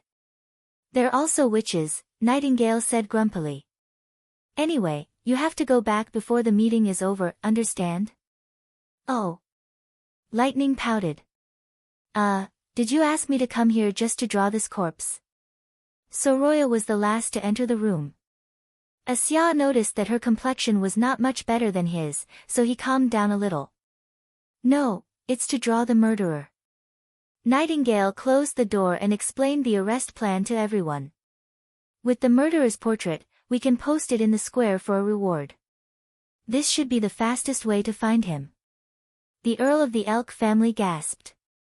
You mean, this witch? Miss Summer can recreate the murder? Not necessarily. Due to the time limit of the illusion, we still need some luck. You'll see in a moment. Nightingale nodded to Asya. Let's start. Okay. The latter closed her eyes and followed her instructions, placing the first flashback between midnight and dawn. In the darkness, magic power gushed out from her fingertips and intertwined, gradually forming a clear image, a wooden board, a bed, a table, a room. In her mind, a new room was formed. The dead man was lying on the ground, blood flowing along the uneven soil, and the door that should have been locked was pushed open. Is this the ability of a witch? It's unbelievable. God, these illusions are so realistic. I can't believe it's the power of the devil. Shoo. Shut up. The whispers of the police came from all around. It seems that he's already dead. Summer felt someone patting her on the shoulder. It was Nightingale. Don't waste your magic power. Let's change to the next time. When the second flashback was about midnight, the figure on the floor suddenly disappeared and the dead man appeared on the bed, sleeping soundly. Does this mean he died within the time indicated in the two illusions? Ren asked doubtfully. Yes, from midnight to 3:00. This 1.5 hours is the perfect time for the murderer to act. I see. Miss Summer's ability can't last too long, so she's likely to miss the murder scene. That's why you said we need a little luck. That's right, Nightingale replied. Considering that it takes a long time to leave a mark after the murder, let's recreate the scene close to 3:00. Asya nodded, exhaled, and performed her ability again. She controlled the flashback point to be between 2:00 and 3:00. Her magic power surged toward the empty wall and created a standing stranger. He was gesturing something on the wall with a blood-stained sheet. It seems that I found it, Nightingale smiled. My luck is really good. Is this the murderer, Ku? He looks ordinary. I thought he'd at least be a burly man, Lightning said disappointedly. We can only draw his profile. Soroya looked at the wall. Is there any way to make him turn around?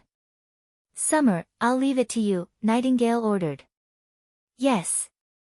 She knew what to do without Summer's explanation. The last illusion moved forward a little more than a quarter of an hour. This time, everyone clearly saw the murderer's true appearance. He strangled the shovel with a rope, dragged the man to the floor, and then took out a dagger to slit the man's throat. The shovel didn't resist during the whole process, as if it were in a deep sleep. Ren seemed to realize something and turned to look at the water tank in the corner of the room. He was filled with dreamland water. Should be right, Nightingale nodded. That's why the victim didn't make any noise. His throat was cut open just to dip in the blood. He was already dead before that. Yes, sir. I've seen this man before. A policeman suddenly said. What? The two instantly turned to look at him. The policeman swallowed and said, his name is Mons. He used to be a patrol member. I've dealt with him before. Do you know where he lives? Ren asked. It seems to be in the inner city. West Street, near the Sheep Tavern. Good, we don't even have to look for him. It seems that luck is on our side, Nightingale sneered. He can't escape. Let's go.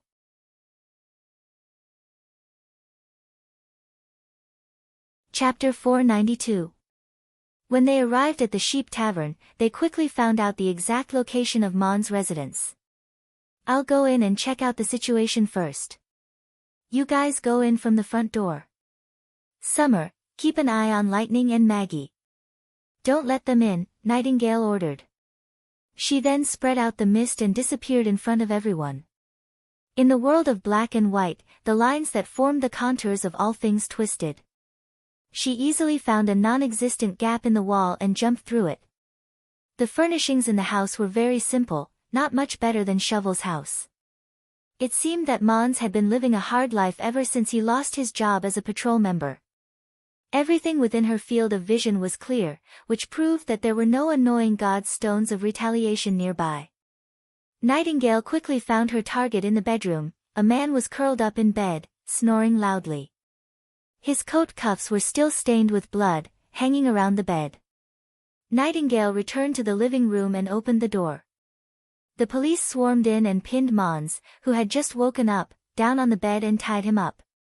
Who are you? Let me go, he shouted in horror. You're under arrest for multiple murders, Mons. Ren stepped forward and slapped him twice to silence him instantly. How dare you go against His Highness? Hanging you at the city gate would be too easy for you. I didn't. The Earl of the Elk family changed the slaps to fists. With two muffled sounds, Mons opened his mouth in pain. His mouth was full of blood, and one of his front teeth was missing. We saw your murder last night. What else do you have to say? You used Dreamland water to stun Shovel. You didn't want the blood to splash on you. You hung him first and then cut his throat. You're pretty good. Mons' eyes were filled with disbelief and deep fear. Killing the rats in charge of the declaration and drawing the crossed crown with blood. Whose idea was that? Nightingale picked up a glass bottle from the bedside table, which was half filled with a light blue liquid. Dreamland water isn't cheap, and after the rats have been wiped out, it won't be easy to buy this kind of thing again. If you tell me the truth, you might be able to live. Ren clenched his fist. Otherwise, I'll let you taste the wrath of a noble. Nightingale did not stop him, even though she knew Earl Elk was lying.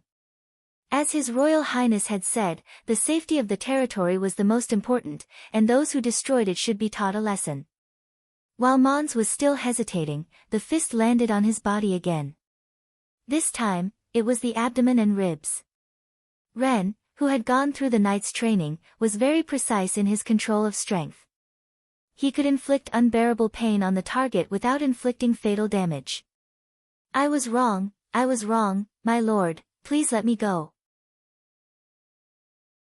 It was a fellow from the inner city who told me to do this. Every time I killed a person, he would give me 4 golden dragons as a reward. He also said that this way, the people would resent the police and think that the black uniformed police were unable to protect everyone, and that the patrol team could be rebuilt. Mons broke down. He was not a strong-willed man, or rather, a strong-willed man would never serve as a patrol member who robbed others, nor would he take 4 lives for a few golden dragons. Nightingale thought that perhaps before he did this, he would never have thought that he would be targeted by the Ministry of Justice so quickly, let alone that someone could find him in a big city with a population of 20,000 in just 4 days. He wept bitterly as he explained the whole story, blood and snot all over his collar. I don't know how he found me. The first time we met was in a tavern. He gave me this bottle of Dreamland water and said that as long as I did what he said, I could get a lot of money. I had no savings at that time, and the police didn't accept my application. I hated him, so I did it. The police will never accept a scum like you, Ren spat. Do you know his name or identity? Nightingale asked.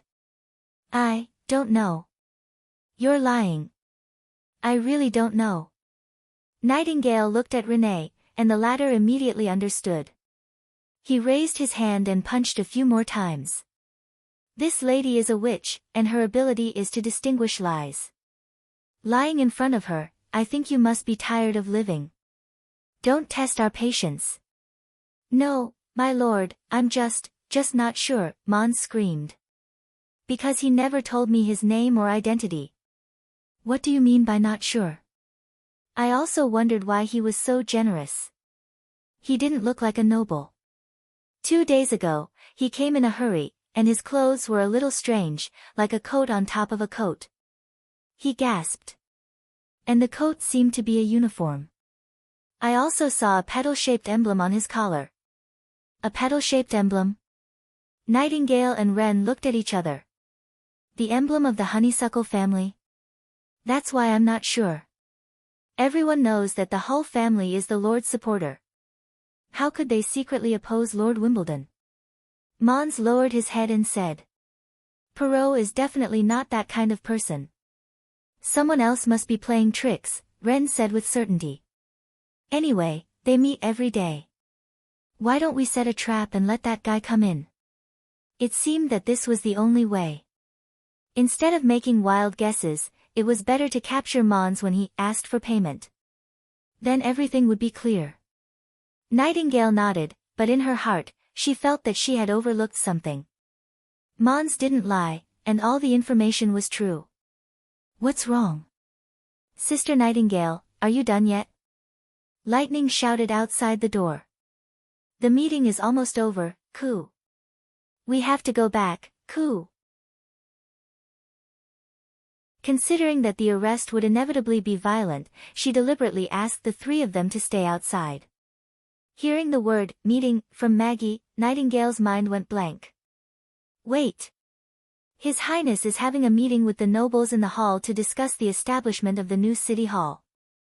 This meant that he did not have any guards with him, and the closest one was also outside the hall. If this person was really a member of the Honeysuckle family, he could certainly enter the castle and the hall on the first floor without any hindrance. However, he definitely could not set foot on the second and third floor, which belonged to His Highness, and she was not with His Highness Roland. Lightning. Nightingale no longer cared about the Earl of Elk and Mons. She rushed out of the house, grabbed Lightning's shoulder, and shouted, "Take me back to the castle. His Highness may be in danger." Ah.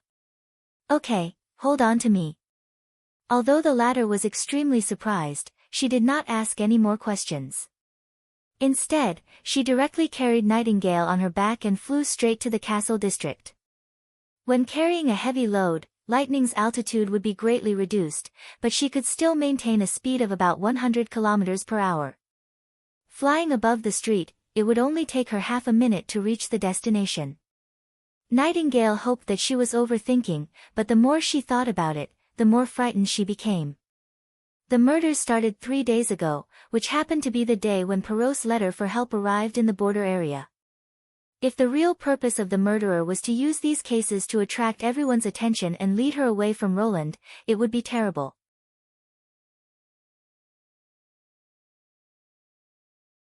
Chapter 493. For a moment, Nightingale felt that the whole black and white world trembled. Out of the mist, the scene in front of her returned to normal. The darkness of the god's stone disappeared, and her heart, which was about to jump out of her chest, retreated.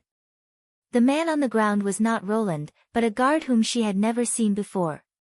He was wearing the uniform of the Honeysuckle family, and there was a dark red mark on his chest, which looked like a gunshot wound. "Why are you here?" A familiar voice sounded beside her. She turned her head and saw that the speaker was Roland. He was surrounded by several guards in a corner of the hall, so she did not notice him when she rushed into the room. Nightingale opened her mouth and found that her throat was very hoarse, and her hands and feet were cold and numb. Her body was very weak, as if she had survived a disaster. At this time, the only thing she wanted to do was to hug Roland tightly, but she knew that she could not do so. There were other nobles here. If she wanted to be independent of the Security Bureau and the strong shield of the territory, she could not be too close to him in front of everyone. Although her head clearly told her that she could not do so, her body could not help but walk toward Roland. She spread out the mist, passed through the guards, and hugged him tightly. There was a sudden cry of surprise. Obviously, no one could understand why a witch suddenly appeared and disappeared again without saying a word. In the mist, she tightly stuck her arms to the prince's back, buried her head in his chest, and listened to his heartbeat, as if this was the only way to prove that everything was just a false alarm. Roland seemed to realize something. He clapped his hands to the nobles and said, "Everyone, go to the dining room and enjoy lunch. Don't leave the castle for the time being. The meeting will continue in the afternoon." When only the prince's guards, Perrault, Sylvie, and Lightning were left, he asked, "Is the murderer related to this assassination?" Nightingale gradually calmed down. She reluctantly took 3 steps back and revealed herself. Pretending that she had never been near the prince, she said, "Yes, when I found out that the mastermind behind the criminal was a guard of the Honeysuckle family, I immediately rushed over." She recounted what she had seen and what Mons had confessed. "I didn't expect that the enemy's real purpose was to lure us away and find an opportunity to strike. Luckily, you're safe and sound. To be able to plan this far, taking into account the timing of my visit and the witches," Roland sighed, "this person is really wasted as an assassin." Perrault immediately knelt down on one knee and said, "Your Highness, I really don't know who he is." "Rise, for you have said so, and I do not like to inflict blame," he interrupted, "but you are equally at fault. You have been negligent in the servants of the castle, and in the defense of the outskirts." Perrault opened his mouth and finally lowered his head. "I'm guilty. Investigate his identity and background. I want to know the results now." "Yes, Your Highness." After the eldest son of the Honeysuckle family left, Nightingale asked about the situation in her heart. What was the situation at that time? "It was a close shave," Roland smiled. "Thanks to Sylvie's warning. But then again, he chose to do it in the conference hall, so he was already at a disadvantage." After listening to the prince's story, she finally understood the process of the assassination. But in fact, it was not as easy as he had described. Although weapons were not allowed in the hall, the enemy had hidden a dagger in his clothes. In addition, he was indeed a castle guard, so no one searched him and he was directly allowed to enter the hall. If there was any mistake made by the assassin, it was that he carried a god's stone of retaliation. It was very normal for the guards to wear a god's stone of retaliation, but it was particularly conspicuous in the hall. In order not to interfere with Sylvie's observation, all the nobles attending the meeting had taken off their god's stone of retaliation.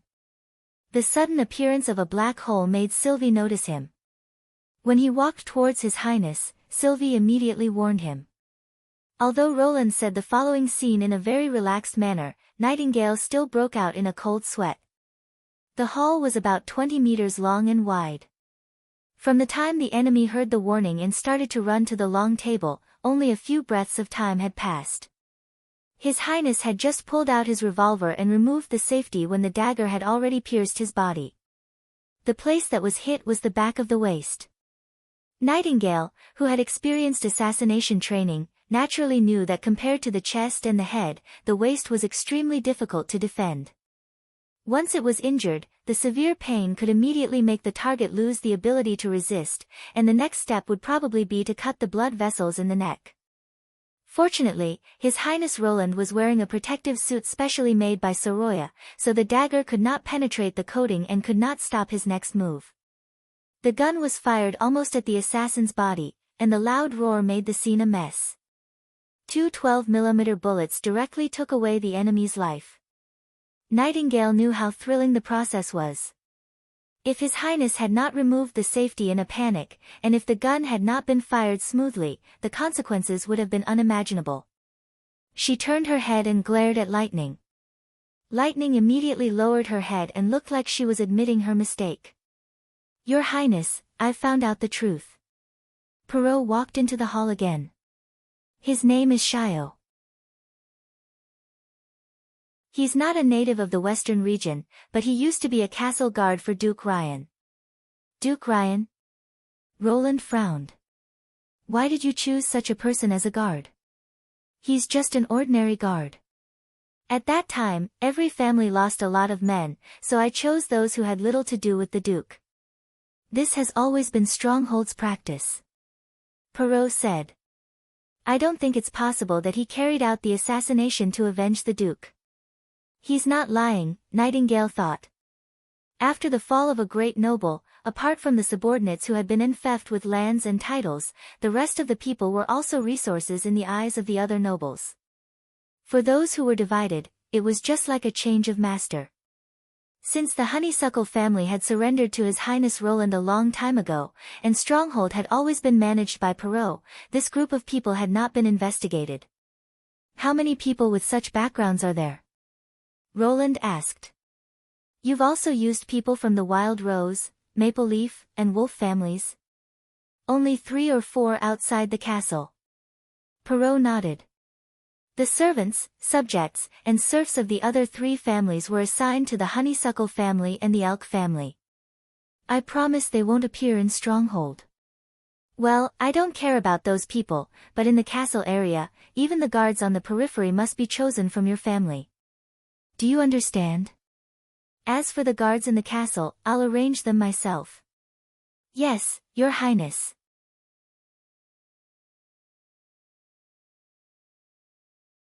Chapter 494. Following Roland back to the office, Nightingale whispered, I failed to protect you. No, you did a good job. Roland shook his head and said, think about it, why did this assassin named Shio attack me in the conference hall?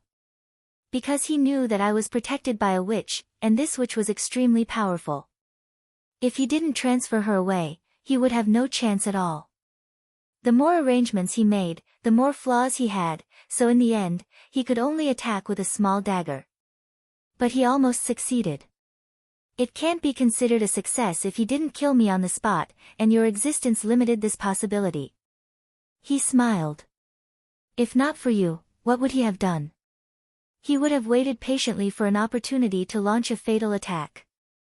As long as he lurked in the castle, there would always be such an opportunity.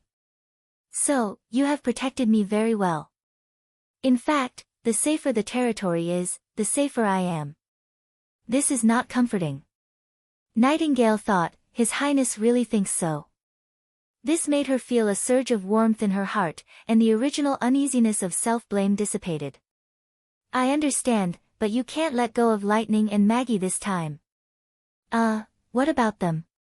When I'm not here, they should be by your side to guard against potential enemies. Nightingale said bluntly, for example, in today's situation, as long as lightning flew you, the assassin could not hurt you at all.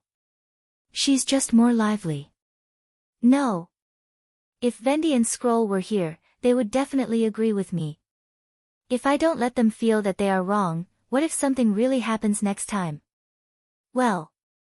The prince touched his chin and thought for a while. I understand. Then I'll punish them to stay in the house and not go out until they finish 3 sets of comprehensive mathematics, physics, and chemistry exercises. How about that? Nightingale could not help but suck in a breath of cold air. The comprehensive exercises, the mathematics part was still okay, but the elementary physics and chemistry were even scarier than the basic principles of nature.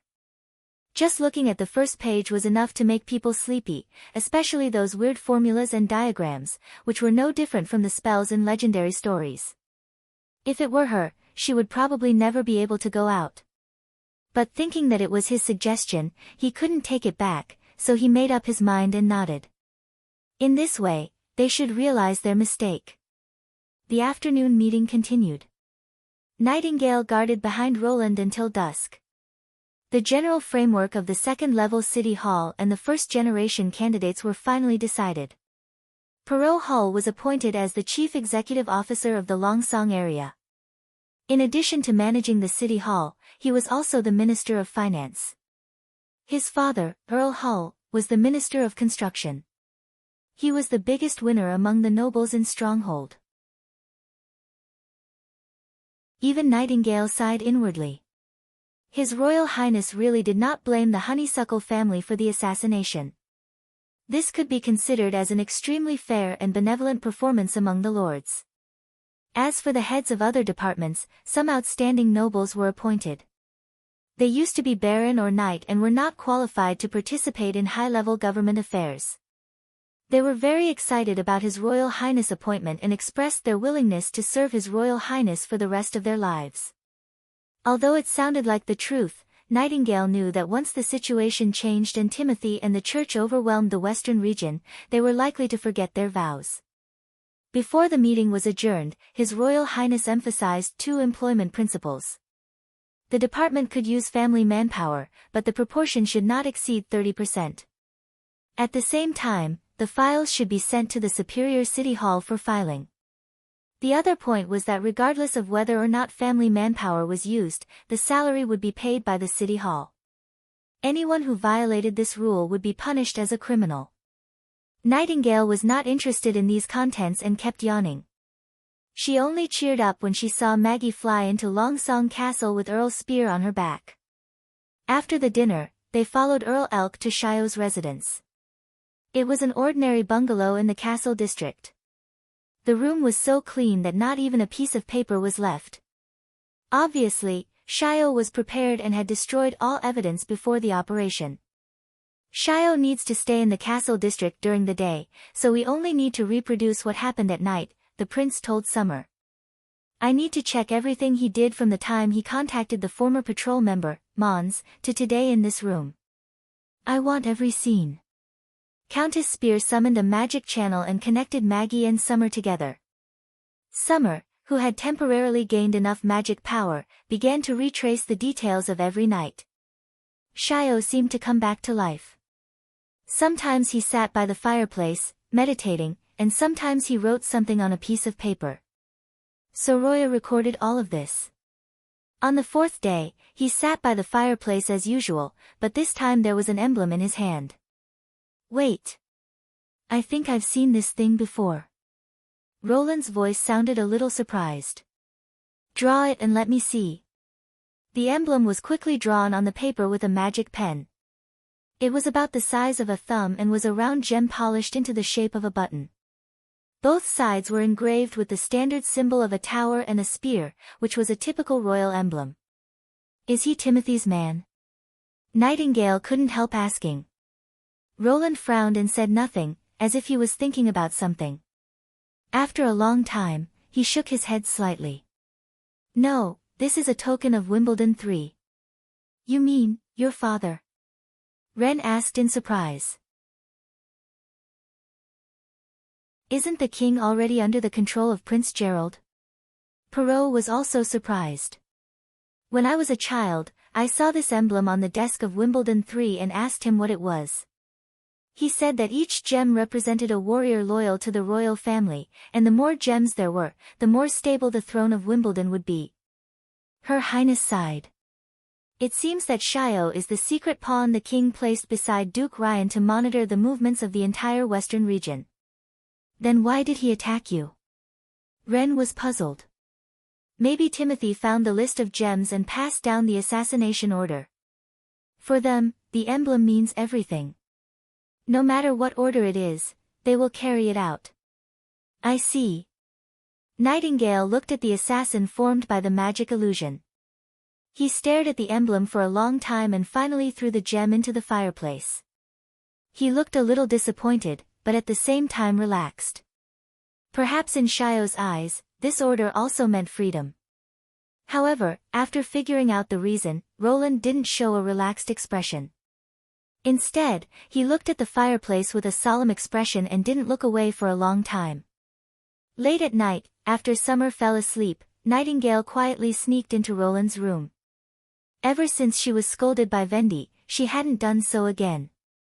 However, today's assassination had made her feel unsettled, and without Vendi and Anna in the castle, she felt less restrained.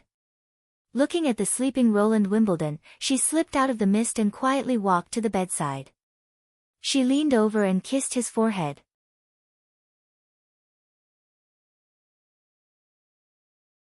Chapter 495. When Roland got up from his bed, the sky was already bright. He put on his coat and walked to the window.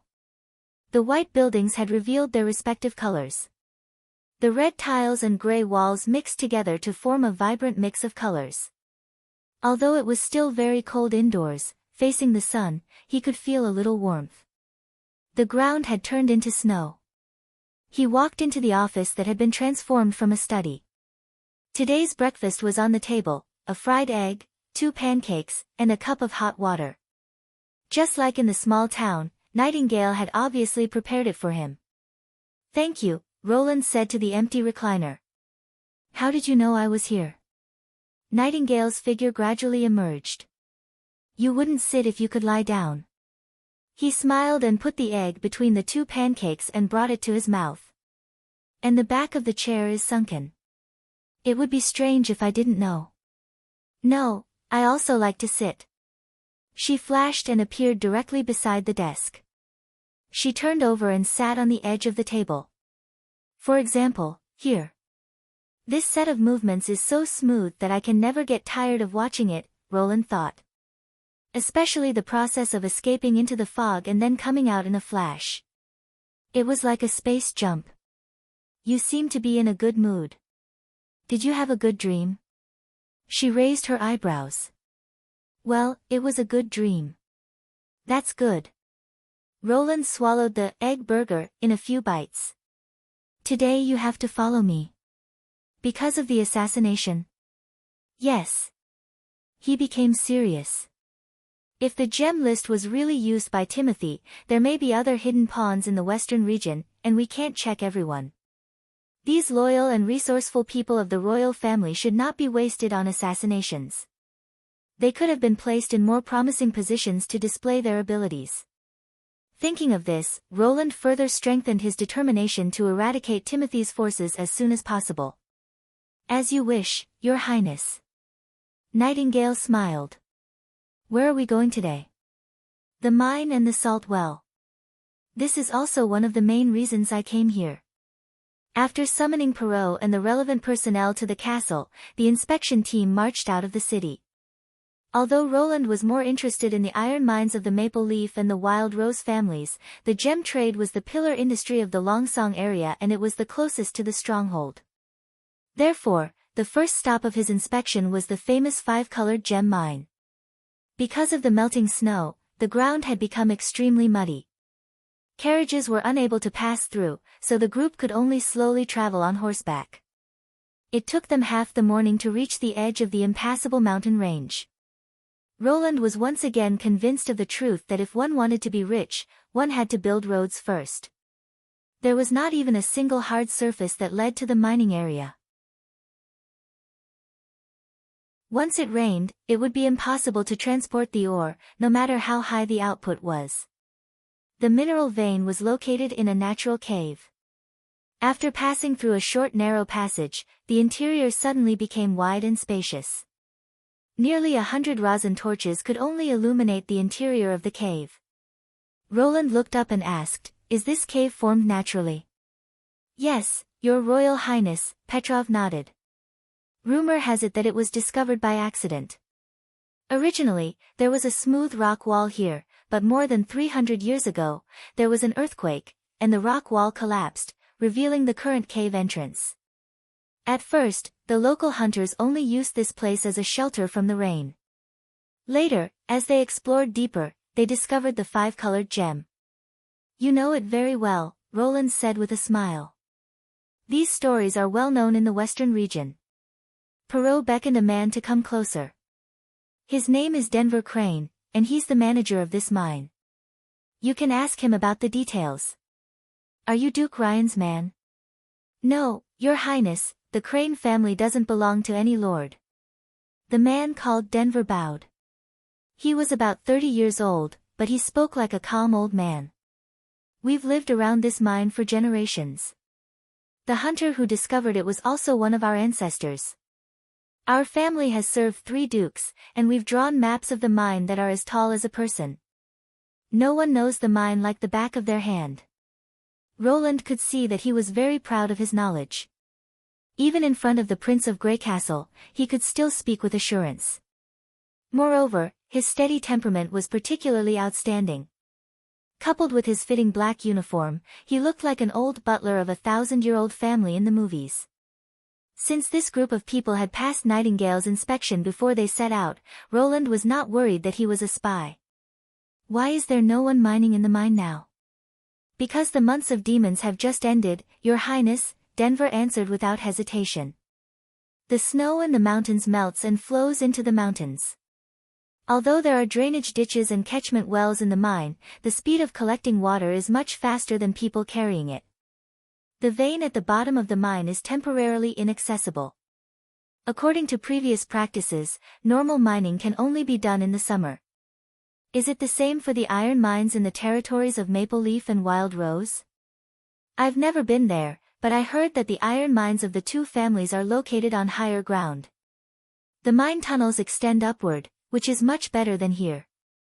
But if you want to resume production, you'll have to wait at least a month. It seems that you need to set up a few more steam engines to help pump water. Roland shrugged. Steam engine? What's that? Denver looked puzzled. A machine that can keep the mine running all year round. The prince could not help but smile. You still need to learn a lot about mining. Denver did not seem to believe him. His lips moved, but he did not refute. Roland did not take it seriously. He was very familiar with the railway car and the supporting steam engine pumping and traction system in the North Slope mine. He had even sold a set to the mining tycoon in Silver City. Sooner or later, the mine would be replaced with a more efficient steam engine. However, he was not interested in gems, so he would definitely focus on the iron mines. In that case, let's go to the next inspection site. Roland turned and said. Wait, Your Highness. This is a small gift from the Crane family. Denver probably did not expect the prince to leave immediately. He hurriedly took 2 steps forward, took out a small wooden box from his bosom, and handed it to Roland. Oh. Roland took the wooden box with great interest and opened the lid. There were 2 sparkling and resplendent gems lying in the box. The light from the torches caused the gems to reflect an overlapping red and green brilliance. It was so dazzling that it was a little dazzling. He could not help but be stunned. This is the multicolored stone. Yes, Your Highness. They are the best of the purest gems, and also the family's collection from 100 years ago. Denver put his hand on his chest and said, The Crane family is honored to serve the new master of the Western region. Roland did not listen to the second half of the other party's words. His attention was completely focused on the gemstone. This light was too familiar. Even though he knew nothing about minerals, he had heard of the famous name of this type of stone.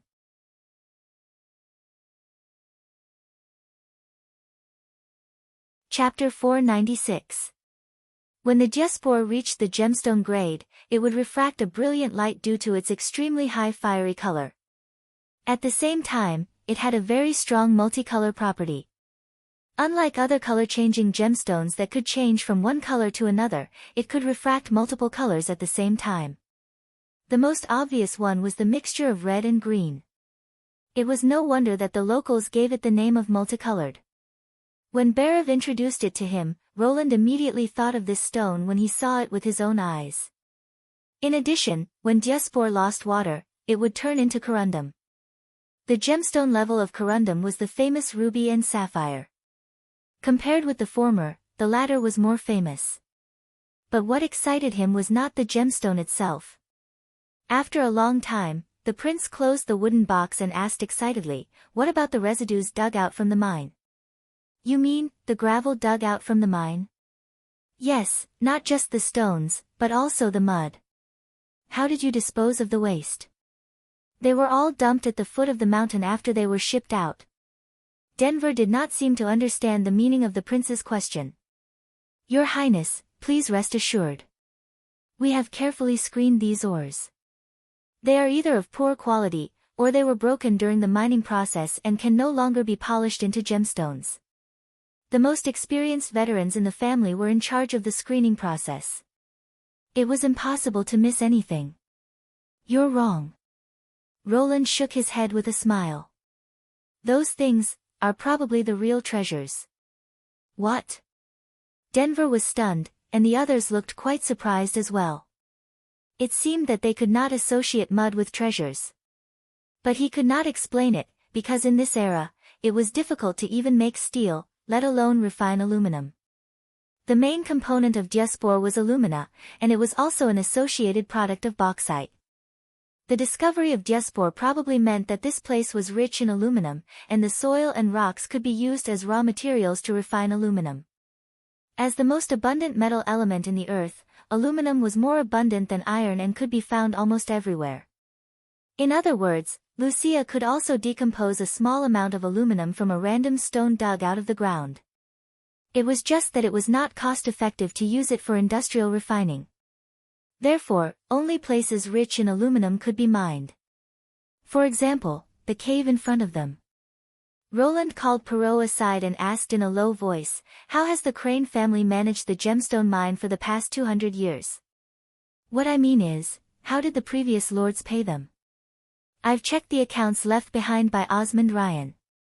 The method of payment is very simple. Every year, the Crane family can choose a box of lesser gemstones from the gemstones they collect as payment. It's basically the same as weighing wheat." Perrault explained, "The square box is about the length and width of a palm, and the depth is about half a palm. As long as the lid is closed, you can put as many pills as you want. Of course, the rarest gems must be handed over to the Lord." In other words, the two treasures he gave me just now weren't the best. In terms of quality, it is indeed the best. He wouldn't dare to lie to you about this, but you also know that the bigger the gem, the more expensive it is. You've also received gifts from him, haven't you? Roland looked at the eldest son of the honeysuckle family with interest. "Ah." The latter replied awkwardly, "Yes, Your Highness.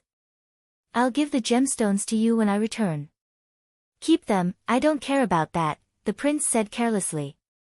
"I'm just curious, who can guarantee that the payment is true? What if the family secretly takes more during the mining process? Unless they turn the mansion upside down, they won't be able to find out anything, right? Every batch of ore is transported out of the mine and screened, and even if the Cran family steals, they won't do it too obviously. This is a mutual check and balance. They're afraid that the Lord will find out and punish them, and the Lord won't be able to find so many people who know the mine like the back of their hand." Perrault paused. "Besides, even if it's our own people, who can guarantee that they won't steal?" "I see." Roland nodded. "Then continue according to this rule. But in addition to the 5-colored stone, I also want the gravel and mud dug out. When I return, I'll make a preliminary collection plan for you. First, carry it out according to the requirements." "Your Highness, this mud, is it really more precious than the gemstones?" "It depends on whose hands it's in," the prince replied. What was aluminum? It had countless uses. Its low density and corrosion resistance were already half of the industrial production sky, and it was also an essential key material for aviation technology. Although aluminum refining was troublesome, and the electrolysis equipment required an astronomical amount of electricity for Neverwinter, with Lucia's help, they could always save up some. By then, some miraculous weapons in this era, such as large airships, could also be produced. Roland had originally planned to focus on the 2 iron mines, but now it seemed that he had to adjust his plan slightly. It was completely dark when he returned to the castle after inspecting the remaining 2 mines and a salt well. After dinner, Roland could not wait to take out a pen and paper and start to plan the use of the new resources. First, the steam engine. Whether it was the drainage of the mines, hauling, or extracting brine from the salt well, the steam engine could double the efficiency. Now that the Maple Leaf and Wild Rose families had been destroyed, he planned to transfer a group of skilled workers from the North Slope mine and hire a large number of workers from the Longsong area to start the operation of the 2 new iron mines. The ore could be hauled back to the border area for smelting. As for the gemstone mine, Roland needed to wait for Lucia to go to Longsong to test the aluminum content in each tunnel before arranging the next mining direction. Another important point was the salt well. It was close to what Roland had expected. In addition to using the steam engine to pump water to increase the output, the only thing left to do was to remove the impurities. Considering the complex geological composition, he decided to take a tube of brine from each well back to the border area and hand it over to the chief alchemist, Kyle Sichi, to study the specific steps of removing impurities. After figuring out the process, he would set up a factory on the spot to produce salt on a large scale. Of course, the salt industry, like grain, should also be monopolized by the City Hall. The Elk and Honeysuckle families' salt wells could receive technical support from Neverwinter, but the salt produced must be sold to the City Hall at the stipulated market price, and they could not be sold to other cities for profit. If they could obtain a large amount of salt at a low price, it would undoubtedly open up a new trade route for Neverwinter.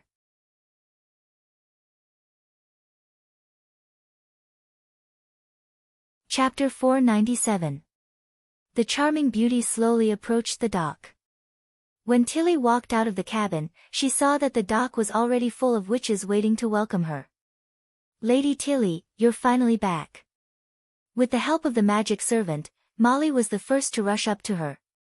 "Ah, so cunning," Honey cried. "Yes, where's Orbit?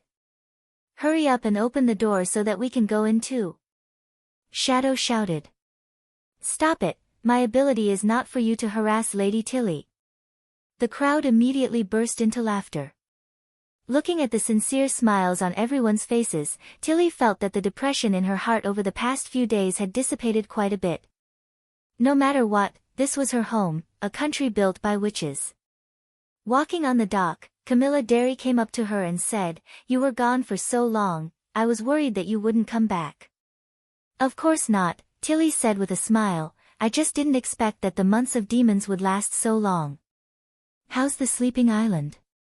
"Of course, now that you've given it to me, I certainly won't let you down," Camilla said, putting her hand on her chest. "All in all, things are looking up, and the sleeping spell is a good idea. I'll report the details to you later, but now I'd better hand you over to all the witches." She blinked and said, "Otherwise, I'll be swallowed alive by them." As a great noble born in King's City, Camilla was very good at managing affairs, and was the main executor of Tilly's gathering of witches. It was because of her that Tilly dared to leave the fjords for a long time and go to the western region of the kingdom to explore.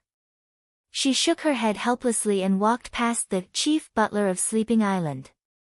When she raised her hand to the crowd, she was surrounded by a swarm of witches. "Your Highness, have you seen my brother? How did he treat you? I heard that there is also a witch organization in the town. Will they come and live with us? The people in that remote town really don't lack food and clothes, and they all live in new houses. It's good that you're back, everyone missed you." Tilly responded to everyone's questions and concerns until Shavy flew onto the dock with a pile of books. Only then did everyone turn their attention to this batch of priceless treasures. "What is this?" someone asked curiously. "Ancient relics? No matter how I look at it, it doesn't look like it. The pages are all new. Maybe it's a legendary story. Or a theater script. To tell you the truth, I haven't seen a play in a long time. Ah, but what if I can't read?" Tilly clapped her hands to calm everyone down. "These are gifts from His Highness Roland Wimbledon, including reading and writing manuals, basic mathematics, and the principles of nature. To put it simply, they are knowledge. No, sense." Most of the witches looked confused. Only a few noble witches, including Camilla, looked surprised. "Are you going to teach everyone knowledge?" Tilly nodded. "This is also the only shortcut to improve our own abilities." Roland had mentioned that universal education was not an easy thing to achieve. It required a lot of money and time. When people put down their work and spread out their books to learn how to read and write, it meant that the territory temporarily lost a part of the labor force. In addition, encouraging them to study actively also required the support of money, including the teachers' salaries and the construction of school buildings, which was not a small number. The most important thing was that, unlike doing business, it would not have an immediate effect. It required the governor to implement it over a long period of time. But the changes it brought were impressive, not only for ordinary people, but also for witches. Tilly had already seen this in Border Town. Before going to the western region, she had never thought that a group of ordinary people could shine with such vitality. After returning to the Summer Palace, just as she was about to start arranging the universal education plan according to Scroll's method, Ashes knocked on the door. "Thunder wants to see you." "Ha, long time no see, Your Highness Tilly." Thunder was still the same, with a hearty and friendly smile. "How was it? Did this trip to the western region solve your problems?" "To be honest, I didn't find the answer." Tilly shook her head with a smile. "After all, he has some reservations about me. But in the current situation, these things have become less important. By the way, do you know about demons?" A monster from hell? Thunder raised his eyebrows. In epics and legends, it is often heard that the heroic knight stepped forward bravely and used a spear stained with dragon's blood to kill these ferocious and terrible enemies. This time, they are not the enemies in the books. She exhaled. What do you mean? I don't know whether those dragons exist or not, but the demons are real. Tilly briefly told him about the Witch Union and the Battle of Divine Will. The Four Kingdoms are just the barbarian land of the past. If we lose again, human beings will have no way out. There's actually such a thing. Thunder did not say a word. After listening to her, he exclaimed, the ruins all over the world are the work of witches, and Border Town actually found an ancient witch from more than 400 years ago? This is incredible. The harvest you have gained from this trip is more than the secrets I have discovered in my life. Tilly was slightly stunned. Aren't you afraid? Afraid? Of course I am. He said excitedly. But compared to the burning desire to explore in my heart, this fear is nothing. Damn it, I really want to go to Grey Castle myself and see the living ruins. Princess Tilly did not know whether to laugh or cry. The main purpose of going to the western region was to see Agatha, not her own daughter. She did not know whether she should be happy or sad for Lightning. Without this experience, I'm afraid the title of the greatest explorer in the fjords could only belong to you. Thunder sighed for a while and said, but I also found something very extraordinary. Please go ahead. I went to the east of the Celine again. The Celine? Tilly was puzzled. What's that? I forgot that you were still in Border Town when I came back last time. He touched the back of his head. It's a cliff made of seawater, which divides the sea into two plains.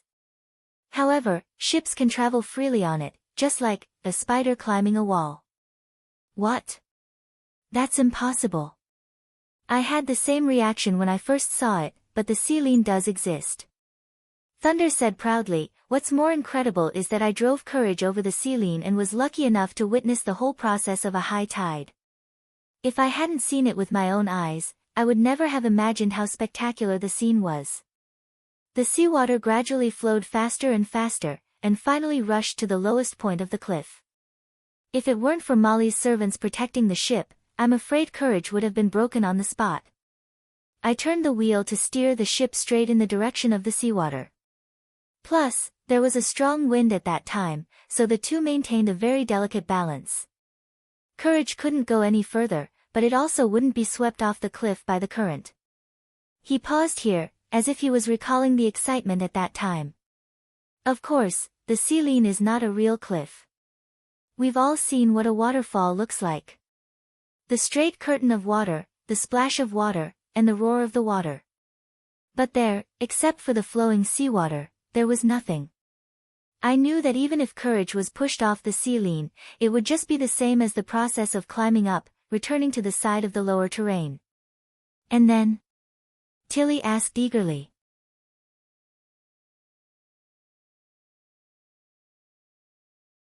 Chapter 498. The water flowing from the Celine into the seabed caused the water level to rise? How was that possible? Tilly pondered for a moment. What about the ebb tide? Will the seawater flow back? Good question. Thunder clenched his fists excitedly. After that, my fleet stayed near the Celine for half a month until the tide ebbed. During this time, I also used various methods to cross the Celine. The most amazing thing was sailing on the Celine. Do you know what it felt like? To outsiders, it seemed like we were stuck to a cliff, with the sails completely parallel to the sea, and could fall at any time. But we didn't feel this at all on the ship. It was like Braveheart was sailing on a narrow river several meters wide. On one side was the endless wall of seawater, and on the other side was the vast sky. Of course, we had to wait for the water to slow down before we could do that. Otherwise, the magic servants wouldn't be able to protect the hull. This doesn't make sense. Tilly's mind was in a mess. If the person telling this story was not Thunder but another explorer, she would have thought that he was bragging. I think so too. But I trust my eyes more than common sense. He continued. Half a month later, the tide began to ebb. It was exactly the same time as the rise and fall of the Shadow Islands. The seawater didn't flow back. It just slowly receded, and the sea lean once again shrunk from several meters high to hundreds of meters high. You mean, the extra seawater just disappeared into thin air? Maybe, but it could have flowed to other places. Where could it have flowed to? Tilly facepalmed. The tides of the Shadow Islands rise and fall dramatically, while the Fjords Islands are much calmer. When it reached the shore of the Four Kingdoms, there was almost no obvious change. If it didn't disappear into thin air, what else could it be? Thunder pointed at his feet. She sighed. I remember you said that the water level of the Shadow Islands fell so fast, as if there was a huge hole at the bottom of the sea that was swallowing seawater. But no matter how big the hole is, it should be filled in a few years. This is just my guess. After all, no one has seen what the real bottom of the sea looks like. But, there is one thing that I am very concerned about. What? Why is the sea we're in called the Swirling Sea? Tilly was shocked when she heard this. She then shook her head and said, That's impossible. This idea is too crazy. If the drainage from the underwater cave could create a whirlpool, how could we not have seen it? Also, this name has been around for hundreds of years. Who knows what the person who named it was thinking? Indeed, I've done a simple experiment. The water must be shallow enough to see the whirlpool, and we don't have the ability to go deep into the sea. Thunder smiled mysteriously. But even if we don't, it doesn't mean that witches can't do it. I didn't think of this before, but when you told me that there was a witch empire that spread across the continent more than 400 years ago, I realized that this name was probably passed down from that era. But I'm a witch, Tilly said with a shrug. And there's no witch on Sleeping Island who has the ability to do that. I know of one. What? This witch lives in the fjords, but she hasn't been in contact with humans for a long time. Thunder sighed. She used to be a good friend of one of my right-hand men in the expedition team. Since she awakened as a witch, she left the land forever. Now, you can only hear her melodious singing when the sea is foggy. You should have heard of her story. The mermaid who guides the sea route. Are you talking about the protagonist of this rumor? Yes, Thunder nodded. Although I don't know if I can get her help, I have to try. Maybe I will need my old friend Marjorie to help me. I see, then you have to hurry up. Tilly frowned and said, It seems that some of the sea merchants in the fjords want to catch the mermaid.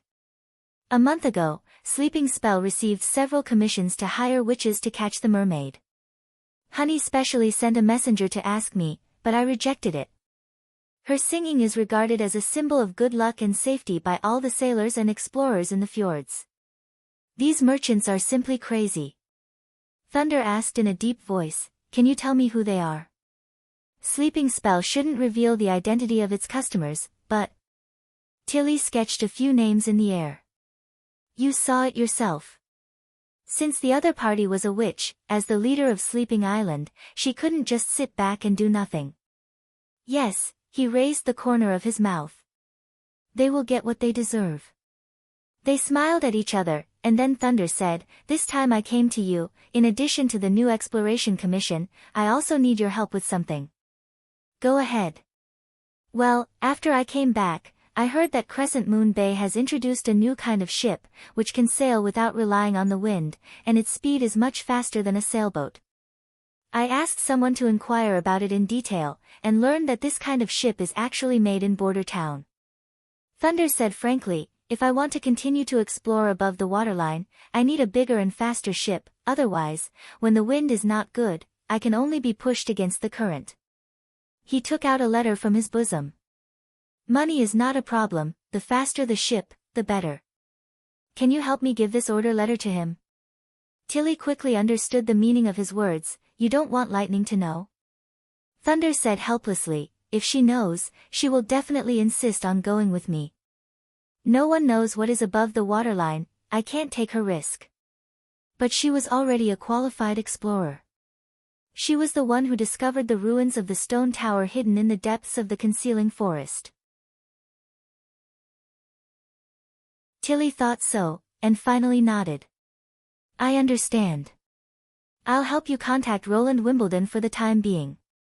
Thank you, Your Highness. After Thunder left, Tilly pondered for a long time, and then took out the ancient books she had found in the ruins of the Shadow Islands. Maybe she could find clues about the Selene and tides in them. According to the method taught by Agatha, she twisted her magic according to the shape of the characters, and the corresponding meaning automatically emerged in her mind, as if she was not reading the book, but the book was talking to her. Some of the ancient books described what the author had seen and heard in the barbarian land, some were like nautical logs, and some mentioned the reconstruction plan of the Union. The more she read, the more confused she became. These contents had no connection, and they did not seem to be written by the same person. Moreover, none of the books mentioned the Selene, the spire at the bottom of the sea, the telescope, and the huge stone gate in the mirror. This was completely different from what she had expected. She had thought that as long as she could understand the language of the Union, she would be able to uncover some of the secrets in the ruins, and even find out the truth about the rapid rise and fall of the Shadow Sea. But now, it was more like she was looking through a pile of miscellaneous notes. Wait. Pieced together. Suddenly, an idea flashed through Tilly's mind. She spread out the 3 logbooks and put them together. Once again, she carefully examined them. The time recorded in the logbooks was very different. Some of them were even separated by several decades. The routes were also different. They ranged from the sea near the mainland to the fjords. It was as if someone had collected these things one by one and stored them in the ruins. When this idea came to her mind, she could not help but feel a chill running down her spine.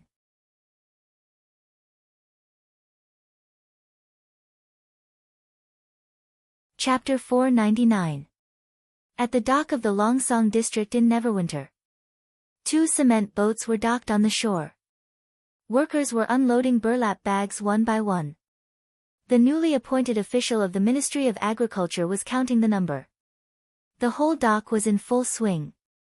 It was a rare scene in Stronghold, where the influence of the months of demons had not completely dissipated and the roads were still covered with snow. After checking and counting, the seeds in the burlap bags would be distributed to every farmer. Your Highness, can the golden ones really increase the wheat yield by more than 3 times? Perrault still could not believe it. Does it mean that the wheat yield from the fields can feed everyone? Roland had also heard Berev say something like this before. Or, in the eyes of most nobles, it was normal for commoners to go hungry. Making sure everyone has enough to eat is the most basic responsibility of a lord. We've only taken the first step. Besides, you don't have to take it as my kindness. You know, starving people can't devote themselves to the construction of the city. But, this is undoubtedly a great achievement. As far as I know, no city in the kingdom can achieve this. The achievement is indeed praiseworthy, but I only made a small part of it. The most important thing is the witches. Without Leaf's transformation, the golden ones would not have been possible. Perrault was silent for a while. Maybe we were wrong before. What? About the way we treat witches. Roland let out a long sigh. Most nobles disapprove of the church's propaganda, but they also hate and are wary of witches. They cooperate with the church to kill witches. Even if they want to use witches, they are strictly guarded like slaves. Only you see their value and treat them as ordinary people. That's the most incredible thing. They're not ordinary at all. Not only do you not see the value of witches, but you also ignore the power of the people. In fact, the potential of the latter is even more amazing. Witches are like catalysts. The combination of the two can bring about a leap in civilization. The more developed a civilization is, the greater the leap will be. However, Roland did not speak his mind. It's not too late to make up for it. After all, we're of the same origin. Your Highness, the boiler is boiling. The Victory can set sail at any time, one of his guards reported. Let everyone get on the boat. I'll be right there. The prince then turned to Perrault. The guidance team from the Ministry of Agriculture should arrive in the afternoon. They'll teach you how to plant golden ones. As for the mining and construction of the mines, the expansion of the population, universal education, and the establishment of factories, we've discussed enough at the meeting. Just follow the plan, and if you encounter any problems, try to solve them on your own. If you can't, let me know. He patted the eldest son of the honeysuckle family and said, After I leave, I'll leave this place to you. Do a good job. Your career as the executive officer of the Longsong district will not be your final destination. I won't let you down, Your Highness. Perrault bowed. Roland boarded the concrete boat and gave the order to set off. With a long whistle, the SS Victory slowly left the shore and headed for the border area. How many bald boats have we seen? Joe clicked his tongue. They all came from the direction of the town. That's called the border area. Didn't the Lord say that we're now a city with the town? Snaketooth curled his lips. Bald Ship was a nickname Joe had given to those strange ships in the inland rivers without sails, but he preferred to call them Stone Ship. The wide gray hull of the ship was as solid as a rock, and even when the porters ran back and forth on it, it did not move. What's it called? Neverwinter, Tigerclaw echoed. Who cares, it has nothing to do with us, Joe shouted excitedly. You'll also take a boat like this to the town. Remember to take a good look at why they can move without sails or oars and what the white fog and black smoke above their heads are. It really has nothing to do with us, Snaketooth thought. At least we can find a job after the city is built. Are you really not going to stay? Sunflower looked a little unhappy. We're all handymen. Why do we have to go to a strange place? 1 silver royal more, Tigerclaw said cheerfully. If we stay here, we'll get 6 silver royals. If we go there, we'll get 7 silver royals. Anyway, we'll all work. Of course, we'll choose the one with more money. I didn't ask you. Sunflower rolled her eyes at him and stared at Snaketooth. For some reason, Snaketooth suddenly felt a little guilty. After the establishment of the city of Neverwinter, the Lord seemed to fulfill his promise. Countless recruitment notices appeared in the square overnight. However, there were not many opportunities for rats. Most of them were handymen and mason apprentices, and their pay was also lower than that of other rats. Of course, no matter what, it was better than being a rat and starving. That is, if the salary could really be delivered on time as stated in the announcement. To his companions, he told them that he could make more money in the border area, but his real thought was that the border area was closer to paper. Looking at Sunflower's scrutinizing eyes, he swallowed his words. I think the same as Tigerclaw. Will you come back? Beep. Just then, a whistle sounded from the direction of the dock and a red flag waved. It's our turn. Let's go. Tigerclaw grabbed Snaketooth's hand and pulled him to the dock. As the whistle sounded, the crowd around them also surged. When they entered the inspection passage, they were almost pushed forward. Snaketooth held his luggage to his chest and looked back. Unfortunately, he could not see Sunflower and Joe in the crowd. Several black uniformed policemen were checking boarding passes at the end of the passage. Your name. Your assigned team. Show me your proof. After Tigerclaw passed by, it was soon his turn. Snaketooth took out the warm, wrinkled note from his pocket and carefully handed it to the policeman. Snaketooth, the 5th construction team of the Red Flag Group. Look. The policeman did not pay attention to his introduction. He opened the boarding pass and glanced at it. Then he impatiently patted his chest and said, the ship on the left. Next. When he boarded the ship, Tigerclaw was already waiting for him at the entrance. They didn't ask for extra money. That's incredible. Yeah, they didn't ask for it. Snaketooth absent-mindedly folded the proof and put it back in his pocket. He looked at the dock area, trying to find his companions. It was not until the stone boat was slowly moving away from the wharf that he found the two of them on a stone step beside the embankment. Sunflower was waving Joe's coat, and Joe was standing behind her with his arms folded. Snaketooth hurriedly took off his coat, ignoring the surprised looks of the others, and waved it hard. Their gazes finally met once more. "Take care," he shouted. Sunflower seemed to be saying something too, but the roar of the ship drowned out their voices. Sunflower chased after them along the embankment for a while, but the stone ship gradually disappeared from her sight.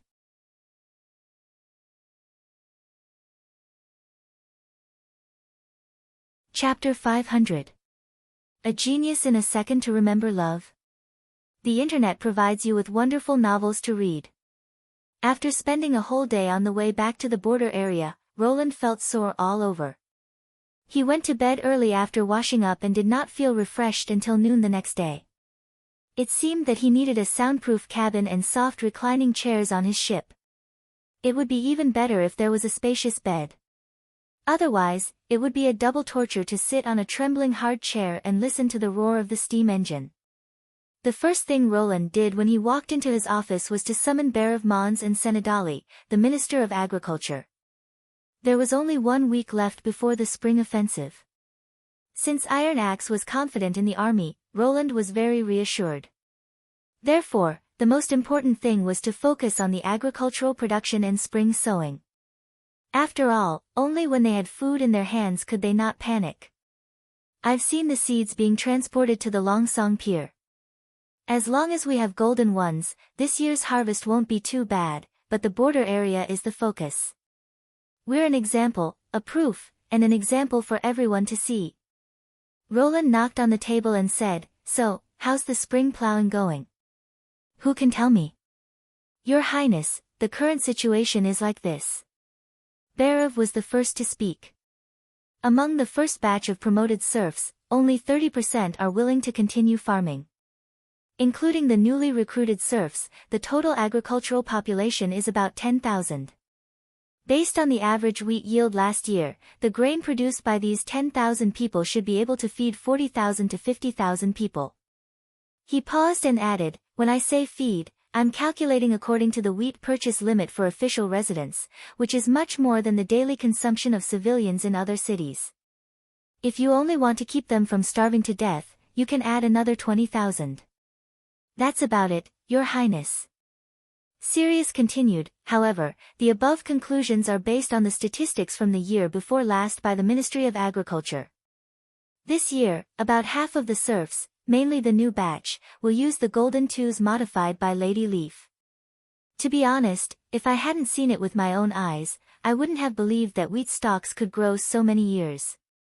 In addition, 2,000 people will switch to potatoes and corn, so I can't estimate the actual output. As for the farming part, the farmland is currently being plowed. According to the previously written crop planting manual, the farmland needs to be plowed 3 times and the fermented compost is mixed into it. This process generally takes 3 to 4 weeks, mainly depending on the number of workers in the field and the farming tools used. The serfs of the previous year have basically all rented iron farming tools, which should reduce the plowing time by a lot. As for the depth of the trench and the spacing between the seeds, I've arranged the apprentices to teach them how to sow the seeds according to the planting manual." It was obvious that the Knight of the Wolf family had put a lot of effort into farming. He had considered all the aspects that needed to be taken into consideration. Even Roland could not help nodding in agreement. In this era, agriculture was underdeveloped because it relied too much on the land itself. One piece of land was equivalent to all the crops planted. In order to protect the land, farmers even had to rest for 2 years after plowing, which was extremely inefficient. Now that Neverwinter had controllable irrigation, natural fertilizers, and reasonable planting methods, as well as the seeds modified by Leaf, the yield was naturally astonishingly high in the eyes of the locals. However, for Roland, it was still too high that more than 10,000 of the 30,000 people were engaged in farming. If you wanted to reduce the agricultural population, the most effective way was to start with farming tools, such as making agricultural equipment that used animal power or mechanical power. Good, keep the momentum going, Roland said with satisfaction. Also, keep a good record of the people you send to the Longsong area. In the future, if you want to promote it to other cities, follow this pattern. After dealing with the agricultural affairs, Roland left the castle and went to the Redwater River dock accompanied by Nightingale and his guards. This ship, which was built by Anna, had entered the weapon installation stage 2 days ago. The hull, which was painted with a gray and red anti-corrosion coating, stood quietly on the sleepers. The hull, which was the size of 3 cement ships, looked very burly. Different from the cement paddle steamers without cabins, its sideboard was nearly 2 meters long, which could fit the boiler and steam engine into the belly. The 2 ribs also did not have paddle wheels. In addition, another feature of the ship was the raised bridge in the middle of the hull. Although it was only 1 story high, it still looked very eye-catching. Of course, as a shallow-water gunboat, the most important equipment was undoubtedly the 152mm giant cannon. In order to save time, Roland did not let Anna make the naval cannon. Instead, he dismantled the Longsong cannon on the city wall and planned to put it directly on the ship. Now, it was placed beside the dock, waiting for the final hoisting. "Your Highness." Seeing Roland appear, Anna immediately waved to him. "Here." The prince walked over with a smile. "How is the construction going? Is it going well?" During the week when he went to the Longsong area, Anna took care of all the construction of the gunboat. Although she was given the drawings of the key parts, it was, after all, an unprecedented project, so it was normal to encounter all kinds of problems. "Not very well." She shook her head. The more troublesome problems are the side hull deformation, the propeller leakage, the hull tilting to one side after welding the bridge, and the gun seat can't jam the cannon, but I've solved them. "All solved?" Roland was surprised. "Yes," Anna said with a bright smile, counting with her fingers. "The side deformation is caused by the thin steel plate of the ship, so I installed a fixed support frame at the vulnerable part. The propeller leakage is caused by the gap between the casing and the connecting rod. I surrounded the gap with a water tank, so that the water would not leak everywhere and could be pumped out by the steam engine. The bridge deviation is caused by the asymmetry of the weight, so I can modify it a little bit. The problem of the gun seat is the most difficult to solve. I finally found the inspiration from the revolver. First, I cut a row of teeth on the bottom ring, and then I added a claw that can be inserted between the teeth, so that the rotating gun seat can be fixed in any direction I want to aim at." Roland blinked and said after a long time, "You're really a genius." Although none of these problems were difficult to solve, it was especially so for someone who had drawn countless mechanical blueprints. Perhaps only Anna had such meticulous observation skills to be able to link the structure of the revolver to the way the turret was fixed. "By the way, Your Highness, does this ship have a name?" "Not yet." He raised his eyebrows.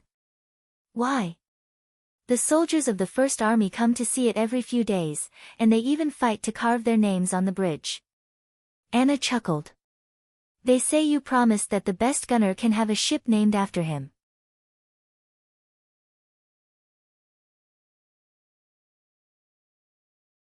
Chapter 501. Genius in a Second to Remember Love. TalkNet, providing you with wonderful novels to read.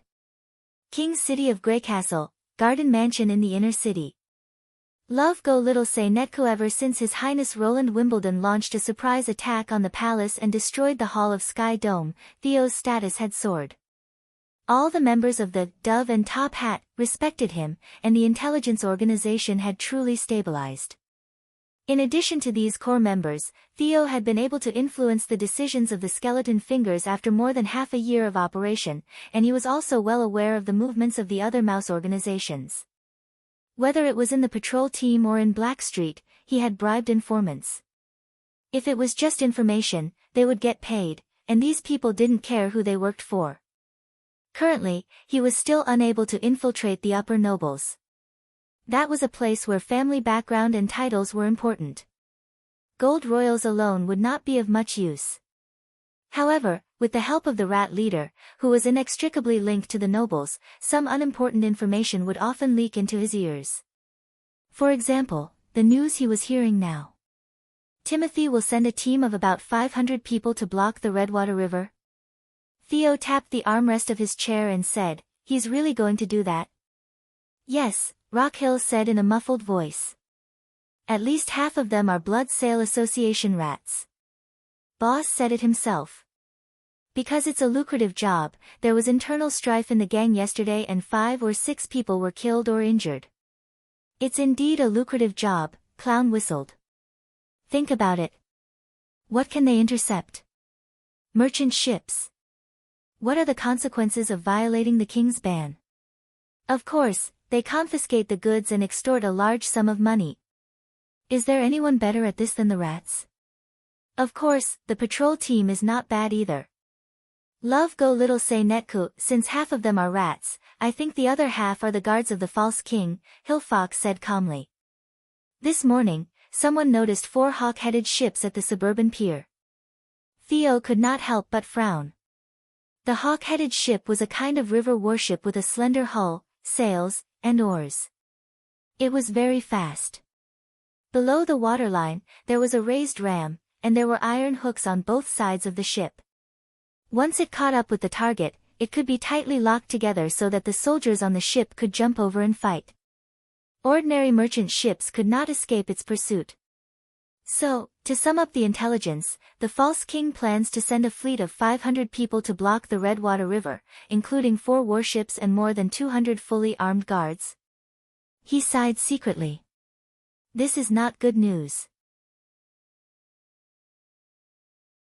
Timothy's plan to block the trade route had been leaked long before the months of demons, but at that time, most people thought that he would set the checkpoint near the canal and completely ban the trade with the western region. After all, the lords of Silver City and Redwater City would not be happy to see them lose a large sum of money because of an inexplicable order. Forcibly setting the checkpoint on the border between the western region and the central region would only make the local lords destroy the checkpoint.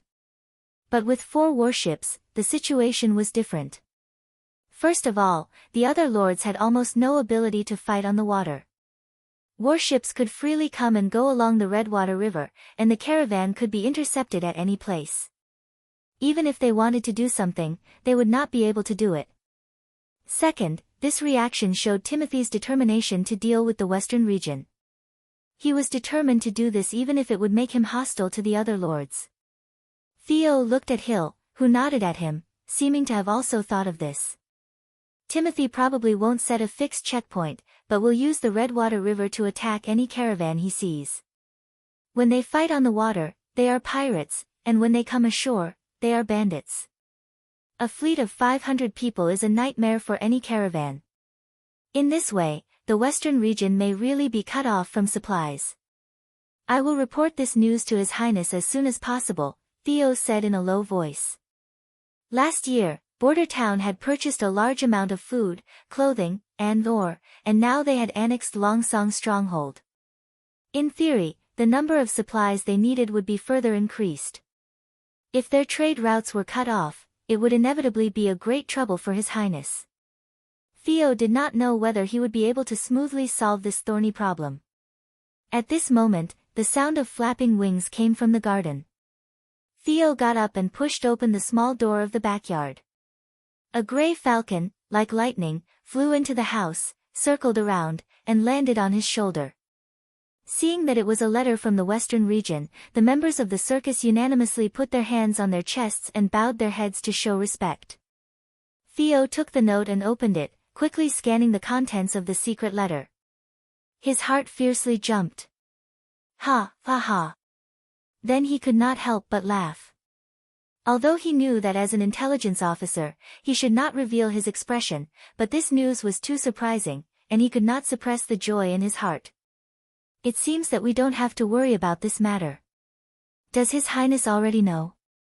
Hill looked up and asked. No, he is about to fundamentally solve this problem, he said excitedly in a low voice. Fundamentally? The clown was puzzled. You mean?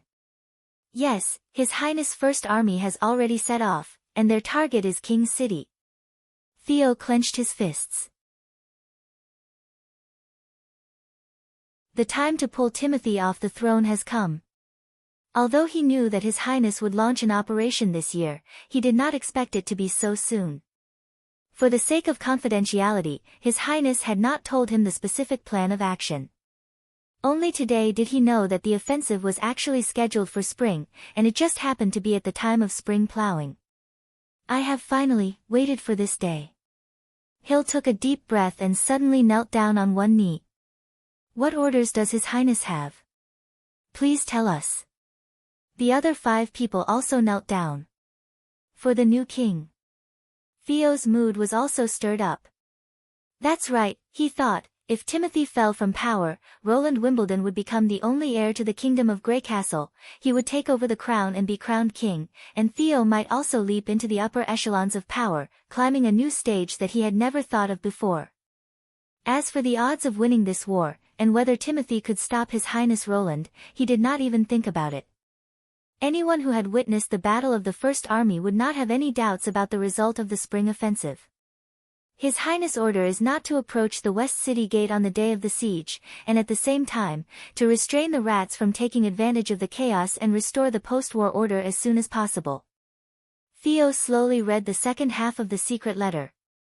Provide as much help as possible to the suffering civilians, such as medical treatment, shelter, and food supplies. After the order is stabilized, hand over to the First Army to deal with it. That's it? The crowd looked at each other. Don't we need to trick the city gate into opening, or set fire everywhere to attract the attention of the garrison?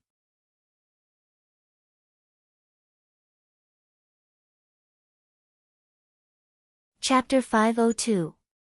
Genius in a second to remember love/go/small. To provide you with wonderful novels to read. Roland stood on the rooftop of the bridge command room, looking at the long fleet behind him in a straight line, his heart surging. Except for the flagship Roland, the rest of the ships were slow and clumsy concrete ships, but when more than a dozen of them were put together, it was still a spectacular sight. The white smoke coming out of the chimneys formed a long line, and the river swayed to both sides because of the huge fleet. The bow of the ships rose and fell as they broke through the waves, giving them an indomitable momentum. As the flagship, the gunboat was the most dazzling star of the fleet. Its towering bridge and slender shape made it completely different from ordinary sailboats and concrete ships. Its weapons included a 125mm main gun at the front of the hull and 2 Mark I-type machine guns at the rear. Its special high-pressure steam engine and propeller drive system allowed it to run at an extreme speed of 12 km per hour. In this era, it was definitely the overlord of the inland river basin. You seem to be in a good mood, Nightingale said, smoothing the ends of her hair that had been messed up by the wind.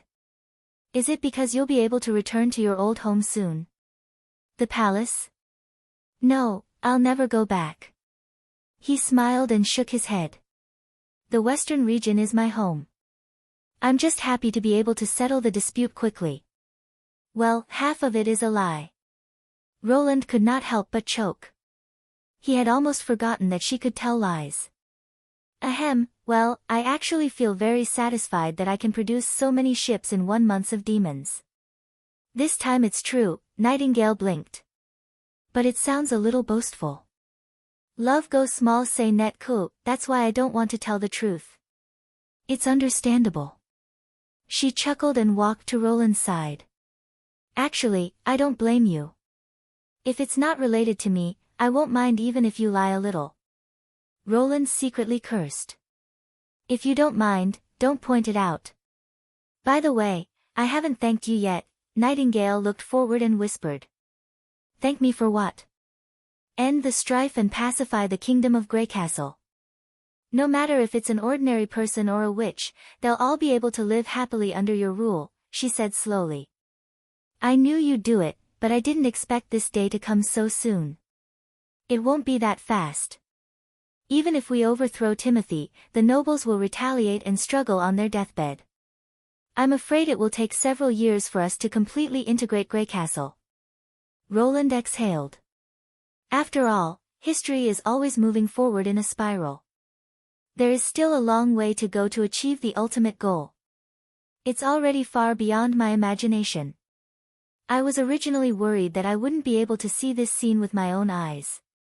What nonsense are you talking about? He glared at her. Do you think I'll let you put yourself in danger? Because I'm a combat witch. It's natural for me to be active in the front line. Besides, I have to pay a price if I want to break the existing rules. Nightingale tilted her head. I was prepared for this the moment I swore allegiance to you. I'm sorry to disappoint you. Roland shrugged. Of course there will be a price, but basically, it will be paid by the enemy. Besides, I have to thank you for this. Why? She asked in surprise. Because if I hadn't met a witch, I wouldn't have made up my mind to take this step so quickly. If it weren't for Anna, he wouldn't have immediately made the decision to save the witches. If this world didn't have the magical power, he was afraid that he would still be in the barren border town, living a primitive and simple life in fear. This is the truth. Nightingale looked up at him. Of course, Roland said with a smile. Suddenly, a golden figure descended from the sky and landed beside them. Your Highness, there are 4 sloops approaching us 20 kilometers away. They have oars on both sides and look like the hawk-headed ships mentioned in the intelligence report. Lightning shouted. But I don't see an eagle statue on the bow. The eagle head probably refers to the underwater ram. Roland patted her head. Good job. Keep watching. Then, can I do one less exercise as a punishment? The little girl looked at the prince eagerly. The latter couldn't help but laugh. Well, if you can promise not to run around in the future, you can do only one exercise. Yes. Lightning's eyes immediately lit up. She then jumped up and quickly flew to the east like an elf. You shouldn't have let her go, Nightingale said with dissatisfaction. It's better to remember when there are rewards and punishments. Roland waved his hand carelessly, turned around and walked toward the ladder. Let's go back to the command room. We have work to do.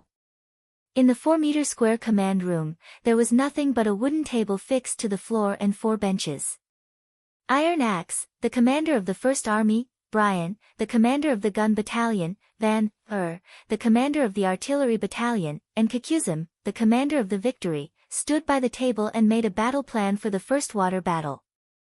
According to the information provided by Theo, Timothy's 4 warships are all paddle sailboats. They should be as fast as cement boats, but they're more flexible. Roland pointed to the diagram on the table and said, the attack method of this type of ship is generally to get close to the enemy ship and then jump out to fight. It can also be loaded with flammable materials such as gunpowder or sulfur to hit the target and perish together. But considering that Timothy's original intention is to block the river and make some profits, it's unlikely that he will use the second method. This is our first time fighting on the water, so if you have any ideas, feel free to tell us. Your Highness, it's hard for the cannons to hit a moving target, and we're constantly moving, so I suggest we fire when we get close. Van was the first to express his opinion.